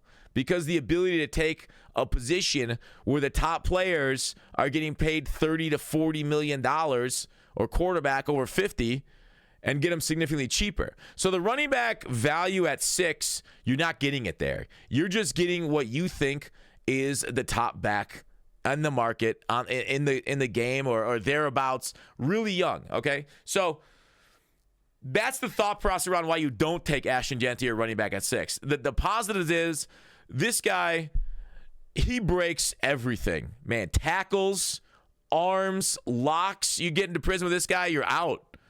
Right? You won't even have to bribe the guards in Oblivion to get out with Ashton Jeanty. He'll be out in a second. This guy is crazy. The way he played is like the 2nd best statistical running back season, like the best since like Barry Sanders. An absolute gem of a running back coming out one of the best prospects all time that, we can remember. Right up there. I know people look back, they say, oh, Bijan was a better prospect. You can say whatever you want. I like Ashton right up there, if not better than Bijan coming out. So your evaluation, they're neck and neck. I'd take Ashton above him, though. Saquon was, the other basically top running back prospect since like Adrian Peterson, who was the gold standard, although he didn't really catch the ball very much. And then Jack Besh in the second round. Pick 58, true talent 58. This guy hangs on to everything. His only knock is he going to be able to get open in the NFL? The thing is, the NFL doesn't run very much man coverage compared to zone. So majority of the time, like 70% of the time, I forgot the exact breakdown. Somebody can give me the number in the comments. 70% of the time, he's not going to be going against man coverage anyways. So Jack Besh, even though he can't separate that well, is still going to be a very foundational piece for your offense because he's kind of like the Puka Nacua mold where he just holds on to everything, right? Just throw the ball near him, and with his hands, his grippers, he'll have you seeing things you didn't think you could witness. And then Darian Porter, a tall, uber athletic corner. This was one of my wants also for the Steelers. Great pick there. Pick 68. Sets his big board 69. Love it, dude. Runs like the wind. Should be a quality contributor for you. Overall, I love Darian. Caleb Rogers, maybe a bit of a reach, but I enjoy the back-to-back offensive line because, you would always want to have depth there, have talent there, have people there because you are going to get injuries there. It happens to like 31 of 32 teams a year. So getting back-to-back 98, 99, take 2 offensive tackles, get them into the team, get them into the playbook, and have them seamlessly fit in case of injuries, take over starters, that kind of stuff. Beautiful process. And then pick 108. We talked about it earlier, not too many teams ago, just one ago with Omar Norman Lott, about running towards the unknown, right? Donta Thornton Jr. It reminds me a lot of so I'm going to give a similar breakdown to what I just did on Kansas City, but it reminds me a lot of when George Pickens, his rookie year, came out, and he had that awful scheme, right? Amongst basically Voldemort was his offense coordinator. All he ran were streaks and hitches. And then you had every dumb, hyper-analytical, oh, he can't separate. Look at this. He doesn't separate. George Pickens can't separate. You had every idiot under the sun quoting that like it was the Bible. And then year 2 comes around. He runs other routes. We see him take slants to the house. We see him get separation and man coverage when they got him doing more things. And it was like, oh, wait, George Pickens can separate? Yeah, he could always do it. They just didn't ask him to because he was an idiot. So Donta Thornton and the Tennessee system, they just got him running streaks and stuff, man. They don't got him actually playing receiver because, they're basically like the outside of their foot is touching like the edge of the white grass on how wide they have their alignment there. But if you're telling me I can get a big, tall, fast stud, and he's got questions around if he can run routes because they don't ask him to, run towards that. Pick 108, 4th round. If he fails, guess what? 90% of 4th rounders fail anyways. But if he succeeds, you have a separator. You have a difference maker. You have a guy that can take the top off the defense. And if that's all he is, if all he is that sacrificial X, that's got value too. So the thought process, and yes, he was overdrafted from 166 to 108. I actually don't mind it. I really enjoyed that pick for the Raiders. So down to Thornton, we'll see what he can actually do when he's put into like a pro scheme. So good. Tonka Hemingway to help out on the D-line. You know what? Back-to-back, give me some run stuffers. Backup quarterback, take questions. It's kind of like what Cleveland did. Just take as many shots at quarterback as you can because it's the most important position. And if they fail, you cut them. But if you find somebody, you find someone. Guess what? You have Brock Purdy, that kind of stuff. So it's what it's all about, man. So overall, Raiders, I loved it. And maybe I went too hard on the Donta Thornton explanation for the risk reward out of that, but I also really love Porter, Besh, and I don't know. Maybe Ashton Genty knocks it down just a pure A. We're gonna give him an A+. We're gonna be off meta. A+. I enjoy it. Los Angeles Chargers. Omari and Hampton at 22. Same issue that we saw with Genty, first-round running backs, not what you pay him. Trey Harris, but you do get the potential of a fifth-round pick. Trey Harris, really like him. Jamari Caldwell, solid nose there. Kennard, and then a 4th through 7th, who we don't criticize too much. So I don't want to repeat myself too much on the running back discussion, but at pick 22, it's definitely more worth it. Omari and Hampton is a... Who would I compare him to so much for you guys? I don't really do a lot of like thought process comparison, but all I can say is this guy is a well-built, stud, fast, open field killer. He is much very similar to Najee, but it feels like he's got better vision because Najee's a fighter. Everything about Najee is great with the problem that he just can't find the hole correctly. Omari Hampton doesn't seem to have that issue as much, and that's why he's picked 22, and I guess, to be fair, Najee was about that too. So they got 2 first-round running backs there, similar body types. Overall, I don't mind it at all. Rotate through, wear down the defense if that's your identity, and that's what they want to do, right? That's how their offense looks to be installed. Good pick there with Omari and Hampton. Trey Harris is a big-bodied, contested catch goon. Very similar problems that Trey Harris that we just talked about with Donta Thornton. Now he's pick 55, and you watch this guy on film, you watch the plays that he makes, and I don't know how you don't fall in love with this guy. The issue is, again, the route tree, the injury, but he had like an insane amount of yards per route run when he was out there, was hyper-targeted, was hyper-productive, actually, has the ability to block too at wide receiver, so he fits into that. Provides that downfield threat for a big-armed Herbert. So now they got 2 big outside receivers, and then they got Ladd working over the middle. You got to love to see that. We talked about Jamari Caldwell. Good, thick nose, stop the run, the most important thing in today's NFL. I say today's NFL all time, stopping the run. Get up there. Don't be weak at the point of attack. Kennard off the edge of Carolina looks the part. Maybe not as great, but 4th round pick. We don't criticize 4th round picks. Oronde Gadsden can be a pretty solid rotational tight end right there. Disley and crew, and then some other later picks that we don't really want to get into. Overall, I actually enjoyed them and their scheme to build around Herbert. The only downside is what was my downside? Well, I said A- instead of A+. Just maybe, what I think at the time and I think right now is maybe you could argue a little bit of the Hampton, and there wasn't like insane value, I guess. A+ would mean I get insane value. Although I gave A+ to the Raiders and they didn't have insane value. We're gonna retroactively downgrade the Raiders to an A. So overall, love the Chargers draft, A-. Rams. They picked up an extra first last year.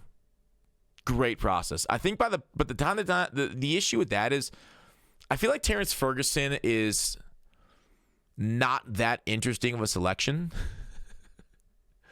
Right? Prior to the combine, he's like, blocking tight end, whatever, dude. They needed a tight end. Don't get me wrong. It really helps out their offensive scheme.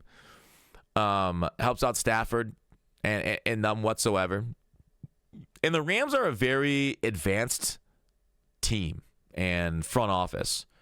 And so I think they've seen the information around how much at tight end college production doesn't matter. It literally means zilch.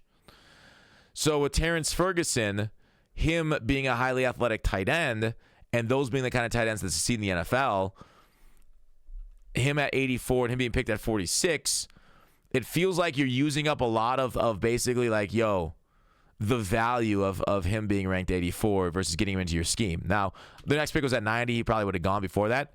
So they're analytically smart in the fact that they know that the best tight ends are athletes like him, so they took it. Little bit early for my mind. Josiah Stewart is an absolute bursty, reactionary, off the edge, off the ball type of guy. I think at pick 90, it really fits well into that edge rush rotation.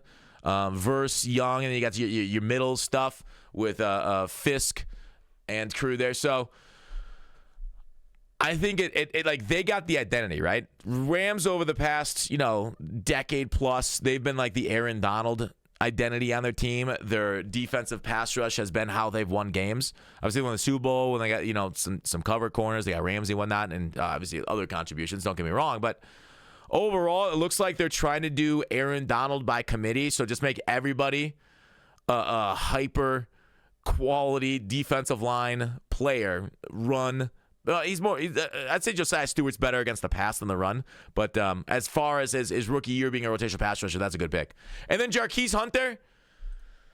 Whoo-wee, speed. Let me go ahead and take a look because I want to get you my exact thoughts on Jarquez. I guess I could scroll down to all these guys. I could go to Josiah Stewart, but I just don't want to take too long in this video.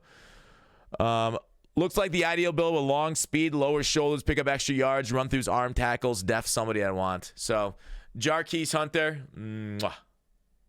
good pick. A little bit ahead of schedule, but I'm fine. I'm fine with that, man. The running backs were discounted this year due to there being so many of them. Then we're not going to criticize too many of the deep ones, but like good pickups, quality players. Chris Paul Jr. Switching over from basketball to football. Kind of late in life, am I right? And then Mumfield out of Pittsburgh. I don't want to show bias, He played okay on my CFB team. He's a solid receiver, but it's a 7th round pick. It's sadly not going to work out. Oh, we didn't show off for the last two teams the invites. Chargers brought in like half of the entire NCAA just graduating class. And then we have, Mario Williams decided to play wide receiver now. Good for him, man. I thought after being retired and going to the Pro Football Hall of Fame that he'd be doing something else. Willie Lampkin, this guy got like a lot of juice around the Senior Bowl, right? He's like 201 pounds, like 200, I don't know, what is it, 70 pounds? Holding up against like 350-pound beasts there. So Willie Lampkin, interesting player. I think he'd be good in like a zone read, quick moving scheme, but he might just be too small, being too light and short for the NFL.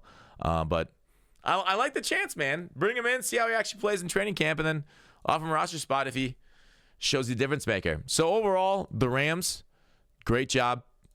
You're getting a B- just for the Ferguson stuff, though. Miami Dolphins. I mean, your first pick's the most important one. Let's be real. Kenneth Grant, Savanaia, Phillips, round 5. So my biggest problem is Savanaia, he's a good player. He's fine.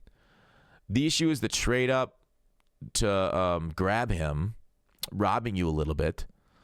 And I feel like you have so many holes on the offensive line. And he was rated 55, man.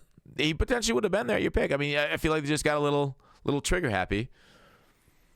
And so losing was like an end of the 3rd rounder for that pick when you definitely could have used more offensive line depth.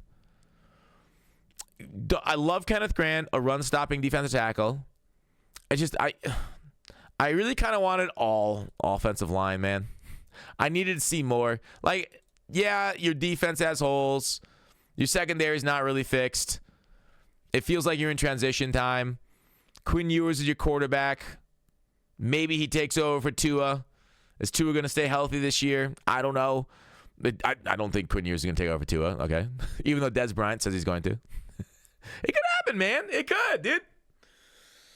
But Quinn Ewers did not look like he's a good football player there at Texas. And then Ollie Gordon in the 6th round. He looked bad in 2024, but looked amazing in 2023. So who are we going to get?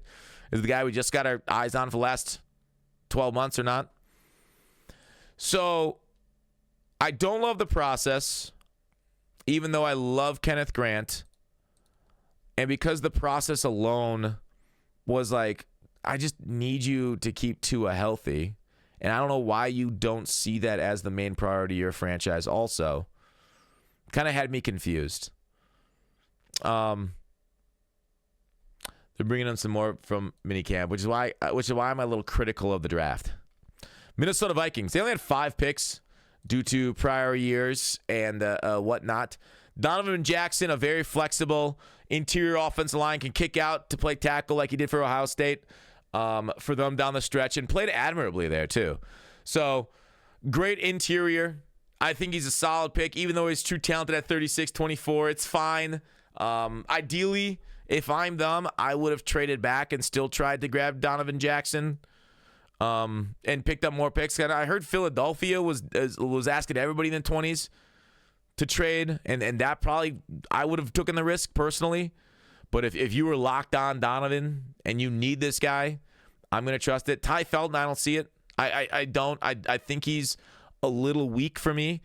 He's kind of explosive. Don't get me wrong. You got to be a receiver and you get, 1,200 yards. So Ty Felton, I don't vibe with the pick, man. He was, and he obviously the consensus, he was 128, he went 102. They don't vibe with it to where they picked him either. So I did not like this draft. I did not like it, even though Donovan Jackson, the football player, is good. It felt like they made a mistake. I think this might be my lowest graded one. Just due to Ty Felton, man. New England Patriots, adored what they did here. This is one of those, like, sometimes like the stars align and they kind of all work out for you. And like my vision for the franchise, my vision for like quality players matches up with their vision of quality players and, what their franchise needs to do. So I think New England, in my mind, killed it, right? They got the last living T-Rex in Will Campbell, 6'6", arms that go out to like here. But he says he's willing to die out there, man. So it gets your blood flowing. Overall, it's a solid pick, man. I know Patriots fans are mad, like, oh, we got a guard at pick 4. This sucks. You potentially could have traded back a few picks, maybe. Since Membu went off the board a couple picks later, so you had a couple chances depending on who wanted to trade up, of course. But Will Campbell, Travion Henderson, insanely explosive back, struggled with injuries over the years, plays really well, pass blocking. You got to protect Drake May. He's the franchise man. And then, like, get the ball to him, open some holes, get it in space, and he's gone. A fantastic speedster there. Quality running back. I think, they say don't pick running backs early, but I feel like pick 38 was fine for Travion Henderson. Kyle Williams, a late riser in the draft process. When people started getting their eyes on all the smaller school, the lower guys, Kyle Williams popped with his explosiveness, ability to separate, and that's why he went pick 69, man. If you would have told people this a few months ago, they would have got their mind blown. Jared Wilson, pick 95, is actually much later than I thought. A highly athletic center is like, it's almost like a cheat code for how often they work out. So the fact that the cheat code went 95, maybe there's some things that, like, the consensus missed and a lot of people missed. But Jared Wilson, again, more help. First 4 picks, all offense, couple on the O-line to help out Drake May. Fantastic quality work on how they wanted to build their franchise. Craig Woodson, safety out of Cal. He's got it. I like the way I saw that he attacked the ball, played in space. 106 is a good spot for him. Joshua Farmer, a real good run stuffer there. D lineman in Florida State. True rank 89, actually picked 137. Braden Swinson, edge. True rank 68. I think Braden Swinson maybe got pushed up the board a lot based off the tape, but there was some talk about him kind of being like conflicting with coaches and stuff. So that's probably why he was there in the 5th round. But overall, like, just look at the value between these two and like where they ended up going. And that doesn't even talk about how much I loved Jared Wilson and more. And then later on, they had some decent picks. I know there was a deleted tweet by the organization talking about A minor. Fastest deleted tweet of all time. And then they brought in, are they not scared away from Polks? They're not too worried about that little name. Love the draft. My A+. Absolutely, really, really, really think the Patriots did well. I think a lot of I would find it hard for people to give the Patriots a low draft grade unless they're really critical of Will Campbell, which I've seen people, and I think that's okay. It's all right to have strong opinions. We like it here. New Orleans Saints. Kelvin Banks, 15. Shook me all night long at 40. Big overdraft. Broughton, another overdraft. Sinker, overdraft. Stutzman could be a stud, dude. I actually really like these picks right here. Devin Neal might be my steal of the draft at running back. I don't know how teams watched him play football and were like, nah, I'm good. In the 6th? Like, how does he not tighten your pants, man? Maybe like, Devin Neal, what a plain name. Man, never trust a guy with 2 first names. Neil Devin Neal? No, thank you. I don't get it, man. So he might be my guy for fantasy this year as like my last round pick. I don't know. But anyways, they won Kelvin Banks early on, and I don't know where this puts Penning, whether they're going to move him inside, because I've seen this play out with the Steelers where we draft a first-round tackle, then we play him out of position, and then we're like, he's not that good. What's going on? I highly recommend teams don't do that. Like, so while you think, keep Penning at tackle, let him try it, keep going there, and then just keep moving Kelvin Banks around, don't do it, dude. Don't stop. You invested. I know Penning, you invested a first-round pick in a couple years ago too. Don't get me wrong, but please don't make the same mistake, man. Stick to the rivers and lakes that he knows. Don't go chasing waterfalls with him. Let's try him out at guard. No, man, rep him out at tackle. Just practice every day at it. Get good at it. Move Penning. So you got Fuaga last year, who I loved. I love Fuaga. So good team building, going trenches early on. This is the question mark, man. I know a lot of people put him up versus Sanders. You could put him against a lot of players that went much later. And I did not enjoy... so I enjoyed a bit of his down-to-down play, right? He showed flashes of brilliance, but, you need it consistently throughout the entire process in the game, and I felt like he did make quite a few more errors and, WTFs than I'd hoped. Doesn't feel like a consistent quarterback that I'd enjoy leading my franchise, because, even 1 or 2 mess ups a game is enough to ruin the game at the quarterback position. So we can't just brush aside that.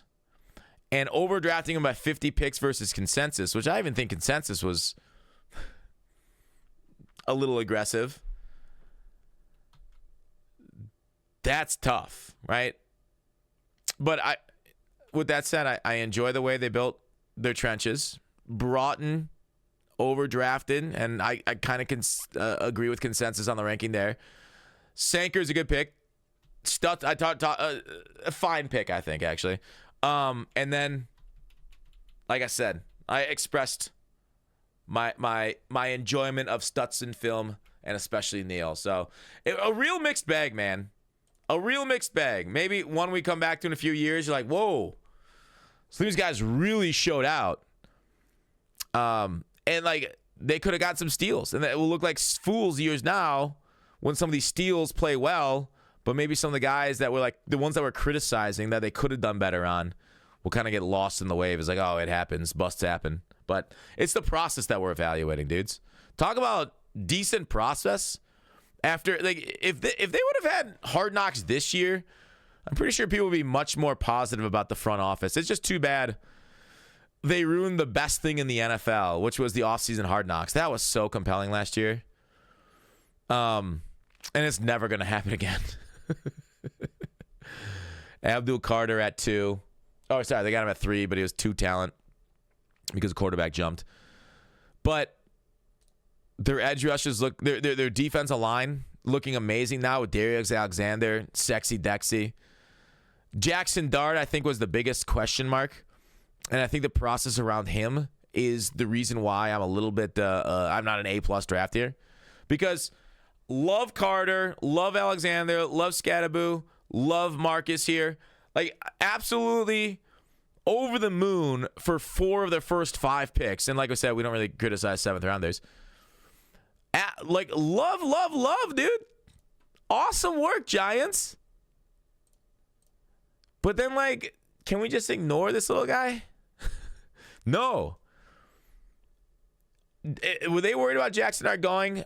That's fine. If they had a first-round grade on Jackson Dart, I can see why they did that. Consensus at 52, but quarterbacks are always overdrafted because they're always the most important position on the field. I actually am a Jackson Dart defender versus many other people, right? Everybody else was... I said Jackson Dart was better than Shedeur. And I was standing alone 4 days ago. Well, maybe there's some other people in my bandwagon. I don't know. Obviously, the NFL was in my bandwagon. But it felt like I was alone with how many slings and arrows I was getting for that opinion. So Jackson Dart goes in the first round, and then Shedeur in the fifth. If he works, it's great. And I like Jackson Dart, and I do think he's got a good deep ball, and now he's got a great deep ball receiver. Neighbors is an absolute difference maker. If he gets coached up, I'm not saying arm talent is unimprovable. We just really haven't seen an arm talent in the NFL improved, which is weird because I feel like it should be. Whereas in MLB and baseball, pitchers get stronger arms all the time. They add velocity throughout their careers. And it's not too frequent. It takes a lot of effort. But we don't really see that in the NFL. So I'm not saying it's impossible, but 1% of the time when he adds velocity on through his career. I think Tom Brady did a decent job adding velocity on. But anyways, Jackson Dart, if it works, this is a God-tier class. If their evaluation of the quarterback, and like I said, the quarterback evaluation is mostly mental. If it happens, Jackson Dart's that dude. Great, incredible class. A-, just, I'm worried about Dart now. A lot of pressure to succeed as a first-round pick. Hopefully he can handle it, man. The Ole Miss quarterbacks, sometimes they can't miss. Anyways, Jets, mwah. Offensive tackle early on. Get yourself an O-line. Number one thing any rebuilding franchise should do. Quarterback, but second thing. Mason Taylor. I watched this guy play the game of football. He moves like an NFL tight end. I love his profile on that. Azariah Thomas, a little slow. There's a reason why it fell a little bit according to versus consensus as like a press man guy. I don't know how much the 4.63 speed can hold up. He's got sauce across from him. Hopefully learn something. He's already got pretty decent press technique, and if you got a good pass rush and get home before the guys get open, before your speed gets exposed, hey, it can work, dude. And then down the board, we don't criticize 4th through 5th picks. Those are good. Good. Overall, I like the class. I like the direction that they decided to go with it. You know what? Maybe Fields will work out. Eagles are getting a ton of love. They really are. For Campbell at 31 when he's supposed to be 13 on the big board. I'm really surprised teams like Tampa Bay passed on him. Surprised a bunch of that he fell so far. But it feels like it happens to the Eagles all the time. And it's one of the reasons why they're Super Bowl champions. They get talent that during every year, NFL draft analysts are like, how did this happen? How is the NFL letting this happen for Philadelphia so often? But then anyways, they got a safety out of Texas. I think Makuba, it's all about instincts at free safety. And I think he's going to look better maybe than he really is because of how fast that pass rush gets home. It's very easy. It's easier to play defensive back when you only have to play for 2.5 seconds. And otherwise, that's such a mental processing. We can't really look at RAS, can't look at a lot of things, but it's a solid pick up for their defense. Ty Robinson, I did not like him. 4th round pick. I try not to criticize though. And then they did the same thing that the Ravens do, right? If the chance of success 4th round on is 10% and under, let's just take a lot of shots at it. And if we hit 1 out of our 8, guess what? Right? 8 shots at 10% and under. Cameron Williams, the 92 ranked guy, got him at 207 at Stoutland U. They brought in Holland Pierce. Are you kidding me, dude? This massive monster. If one of those two really takes to the coaching, they've got another bookend tackle take over Lane Johnson. No, I'm not saying it's gonna work, but that's just quality GMing. getting guys that have insane athleticism and size instead of like taking like maybe the more well-rounded coming out polished prospects. So you can't really get them that high, right? Instead of going offensive tackle in the first, they get guys late and they coach them up. Good for them, man. That's quality. You know, play to your strengths. But otherwise, like, do I agree with a scatter shot? Just take whatever's. Kinda. I don't know. They keep trading back. They traded away from a lot of quality players. Then I'm like, why don't they just take him? Why don't they just take him? Why don't they just take him? For a bunch of unknowns. Backup quarterbacks are expensive leagues, so getting McCord there, who's coming in pissed off, is about as good a gamble as you can take. All right, next up, Pittsburgh Steelers. Derek Harmon, Caleb Johnson, Sawyer, Yaya Black, Will Howard. So I have grown accustomed to the Steelers getting mega steals that I love. Now, according to the board we're seeing, Derek Harmon was not a steal. Caleb Johnson technically was, and same with Jack Sawyer, according to consensus. I don't think they were. I did not, in personal rankings, have them anywhere near 54. 70 for Sawyer, depending on the kind of edge you want. He's much more of a run stuffer. He's got, like, really thin legs. It's weird. He's tall. He's a mean guy, though, man. He could play well. He's got value. The problem is, like, they didn't have a whole lot of picks, and they picked a position that was already the strongest position on their entire team with depth, right? They got the best three-man edge rotation in the entire NFL. This is the problem with, like, Mike Tomlin. The first few years of the drafts with Omar, it definitely felt like they were more, like, best talent. And obviously Tomlin would still have his opinion put into him, but it definitely felt like it was a lot less him, because we saw near the end of the Colbert era that Tomlin doesn't know how to draft, right? Drafting for needs. Edmonds, that was awful. Edmonds in front of Lamar Jackson for some reason because we needed a safety. Artie Burns because we got hopped by Cincinnati and we decided like freak out, took a corner anyways, even though they wanted William Jackson. It definitely feels like the Steelers, and I've praised other teams for having a strategy coming into the draft. The Steelers had a strategy. We want to run the ball and stop the run. The issue with that strategy is the fact that Mike Tomlin's terrible scheme in the playoffs is the reason why they couldn't stop the run.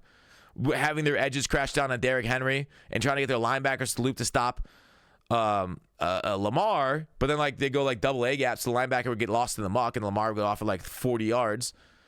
A run. And so like he didn't take responsibility for the awful game plan. He thought it was the players instead of looking inwards, right? He said there's going to be major changes. Didn't fire Terrell Austin. So the problem is with this draft, Derek Harmon's a great player. He might have been drafted, but whenever I took Derek Harmon's in, say, some mock drafts, I would always trade back to take him. At 21, felt like fair value. The issue is it's such a deep D-line class, and they have so many other holes. Like, what are you going to do at corner, man? What's happening here, dude? So they got Slay, I guess Beanie, and they might actually get bailed out by Sebastian Castro to play corner at nickel. Because I had people in my chat saying, yo, as high as like round 3, I think I saw the first one, saying, let's go Castro here. But Caleb Johnson, getting onto him, I had a much lower grade on him than a lot of the people. Caleb Johnson's phenomenal when he's at like the second level, turning it on, third level, getting a lot of yards. I just don't feel like he's very good making plays on his own. His best runs are when the offensive line basically does the running for him. There's a wide open hole he's bursting through at full speed. I don't see the playmaking ability at running back that I wanted to. Now, for any scheme that he's going to work, it would be the Pittsburgh Steelers scheme. The outside zone, what he is excelling at. So the issue is I feel like he's a little too one track with that. And I wanted a little bit more of an all-around playmaker. So at pick 83, fine, because he fits your scheme. I'll accept it. I'm okay with it. I mean, there's nothing I do. I have to accept it, right? 5 stage of bargaining or grief. It's good. I just would have preferred maybe some better talent to fill out our team there. And then taking a few running backs later and not double dipping on running back. I was a little disappointed on. Jack Sawyer, like I said, a position of strength, and they grabbed another one when we needed corner. There were some good corners around here. Black, pick 164. They needed a nose. Fine. Definitely would. I think Za was available here. That was the guy I was hoping for. Tall, long corner, but they desperately need to stop the run. To be fair, it's not wrong. They needed a nose. The Niners. Oh, anyways, because of that, I gave them a C. It felt like they were too one-track mind on the run game versus like the entire product because their secondary stinks still. San Francisco 49ers. Well, a little bit of it. They got some playmakers. Joey Porter Jr. and friends. Niners. They came in with let's build up the D-line. We need defense above all. They're comfortable with their offense as soon as they get all the guys back from injuries. Ayuk, CMC, all that. They still have the playmakers. Get the band back together. Run it back. Offense is okay. Their offensive line stinks. At least it needs improvements. There are some good players on it. Don't get me wrong. They got Hall of Famer there. But with that said, edge, Michael, perfect. Put him on the other side of Bosa. You can argue, consensus only at 21. They picked him at 11. Is that a reach? Nah, he's fine. They needed it. Good. Michael. Collins, run-stuffing DT. Not a ton of juice against the pass, but is a big, long, tall drink of water out of Texas. A little bit overdrafted at pick 43, but that's okay. Nick Martin out of Oklahoma State. It says a massive reach, and I tend to agree with that. Maybe not 203 to 75 level, but he's fast. He's a little undersized at linebacker. Is a Dre Greenlaw replacement there? It's kind of more of a safety-ish build than linebacker. But the lines between the strong safety and the linebacker have been blurred so much. You make him a will, let him go about his job. He gets a lot of tackles, has a nose for the ball, really closes fast. So we'll see if his weight's a problem in the pros. Upton Stout, talk about small, undersized player. This guy is this is like Honey Badger. Not nearly as good as Honey Badger, at least coming out of college, but a very similar archetype with that ability to like step up. He does not mind to throw his body around. The issue is in the NFL that oftentimes at that size means you're hurt a little bit. But Upton Stout, I love his meanness towards the ball. CJ West was a man crush of mine as far as an interior defender. Looks like he actually, maybe I saw him a little bit that I liked him more than the NFL did. If the consensus big board at 101, he went 113. I would have been fine taking him in the 80s. The problem is like, how much do you trust the nose tackles versus like, maybe more of a all down interior. So CJ West, I coveted this guy so much. I think this is a great addition. Him, Alfred, and Michael completely rebuilt that D-line room. Fantastic move by the Niners organizations in this draft. And then later on in the draft, we won't criticize too much down the board between backup quarterbacks and whatnot. Really did enjoy what they did. Maybe a little bit of a reach on their first two picks, but otherwise, or actually first three picks, sorry. B+ because I liked their thought processes. The Seattle Seahawks, Gray Zabel, offensive line. Pick 18, value 33. I'm fine with it. They needed an offensive line. They came in with absolutely no idea what they were going to do there. Not a whole lot of talent. I'm a little sad they didn't dip more into offensive line in these picks, especially at 50. Amanawari, a 10 IRS guy. Probably not a true 10 because, skipping drills to scam it. At pick 35. Could be their Cam Chancellor, man. They're rover. They're big-bodied, 6'3", beast of a human being. Elijah Roy at tight end. Like I said, I would have preferred offensive line here. I think that was not the greatest of picks. But that doesn't mean adding talent is a bad thing. Jalen Milroe, this is who I wanted the Steelers to pick and put as a backup quarterback for a few years. He won't need to play anytime soon, ideally, barring injury. And if you can teach this guy, and like I said, these are all ifs and buts and anything can happen, man. So Jalen Milroe Can he get more accurate? I feel like it's easier to get more accurate in the NFL, make better reads than it is to get a stronger arm or get faster. He is the fastest quarterback in the draft, one of the fastest players, incredibly good arm. He is the kind of guy that could absolutely return you insane value at 92.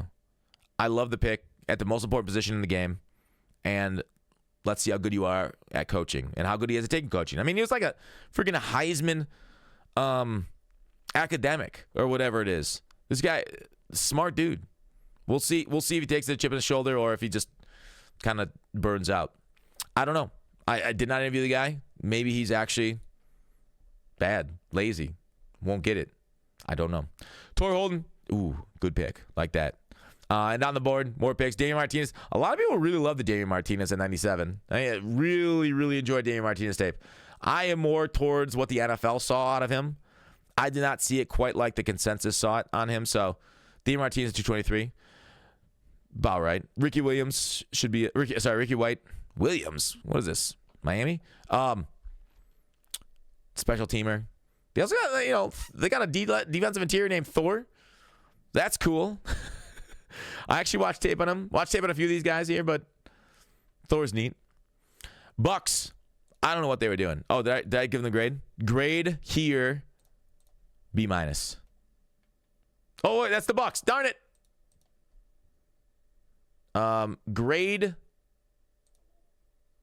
Grade here, A for the Seahawks. I like the talent they brought in. Questioning a little bit of this. Questioning about the lack of offensive linemen at quality picks. Maybe they just didn't have good grades. So, the Bucks did weird things with their first round pick. I am a big fan of Ibuka. I don't know why they chose him with their receiver room when there are much more burning needs on defense. Like Jihad Campbell would have been okay here. I mean, they're getting mocked Jihad a lot, but there's only so many receivers you run on the field. I know they suffered a lot of injuries there last year, and maybe that's what they're worried about. So while I love the player, I question the thought process there. Benjamin Morrison, if he's back from injury well, fantastic, insanely good pick. I just don't know how good it is, how bad it is for him. Parrish, not bad. David Walker, undersized kind of guy. Questioning like if he's just going to get tossed around in the pros. He looked great against lesser competition, though. Elijah Roberts I actually liked better than David Walker. And then Tez Johnson is fast as heck in a phone booth. Like, I don't mind the Tez Johnson pick at all.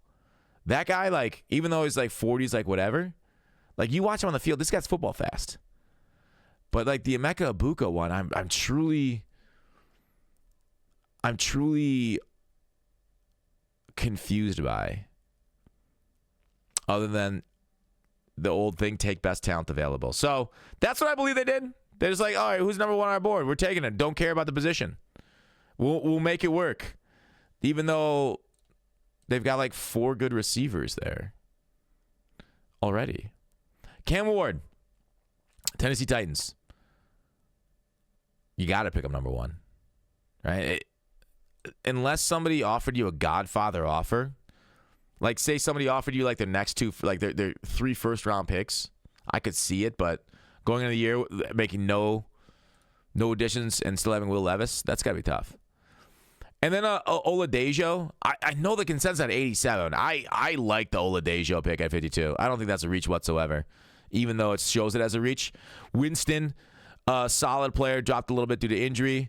Chamiri, I didn't like it. Like the Gunnar Helm. Ellick, yo. What's crazy is like PFF had him like in the 30s or something. They had him so high all year, and I've been saying for a while I'm not as high on Ellick, even though he had he's basically his entire reputation's based off one game against Colorado a couple years ago where he like dominated Travis Hunter. So maybe he's just better against the best competition, and like everybody else is like below him. Was it like a one punch man? Like he was just sad. Nobody was to his level. So once he finally got good competition, he went off. With that said, like, just too inconsistent for me. So, but round 5, pick 136 is good value. Or that's a fine place to take him. Mullings, the Michigan running back that won the job. And then what's also cool is they also signed Xavier Restrepo. Xavier Restrepo was thought of as a top 100 pick before he ran a 4.840. And like I mentioned earlier in this thing, there's not a ton of man coverage in the NFL versus zone, right? You see more zone than man. You do see man, don't get me wrong. But Xavier Restrepo, if he struggles to separate, if he's playing against zone, guess what? He's going to be able to find holes. He's going to hang on to the ball. He's going to have that connection with Cam Ward. Be there together. So I really think that signing was a really good one by Tennessee to bring in that. Oh, I didn't show off Tampa Bay's mini camp invites. They got Shiloh, and they got the a really thick 440 pounder or whatever it is out of Florida. It's their tush push stopper. So I really like those too. With that said, back to Tennessee. Overall, up and down the board, first 2 picks. And you know what? I think overall I liked what they did. Right? They made their team better.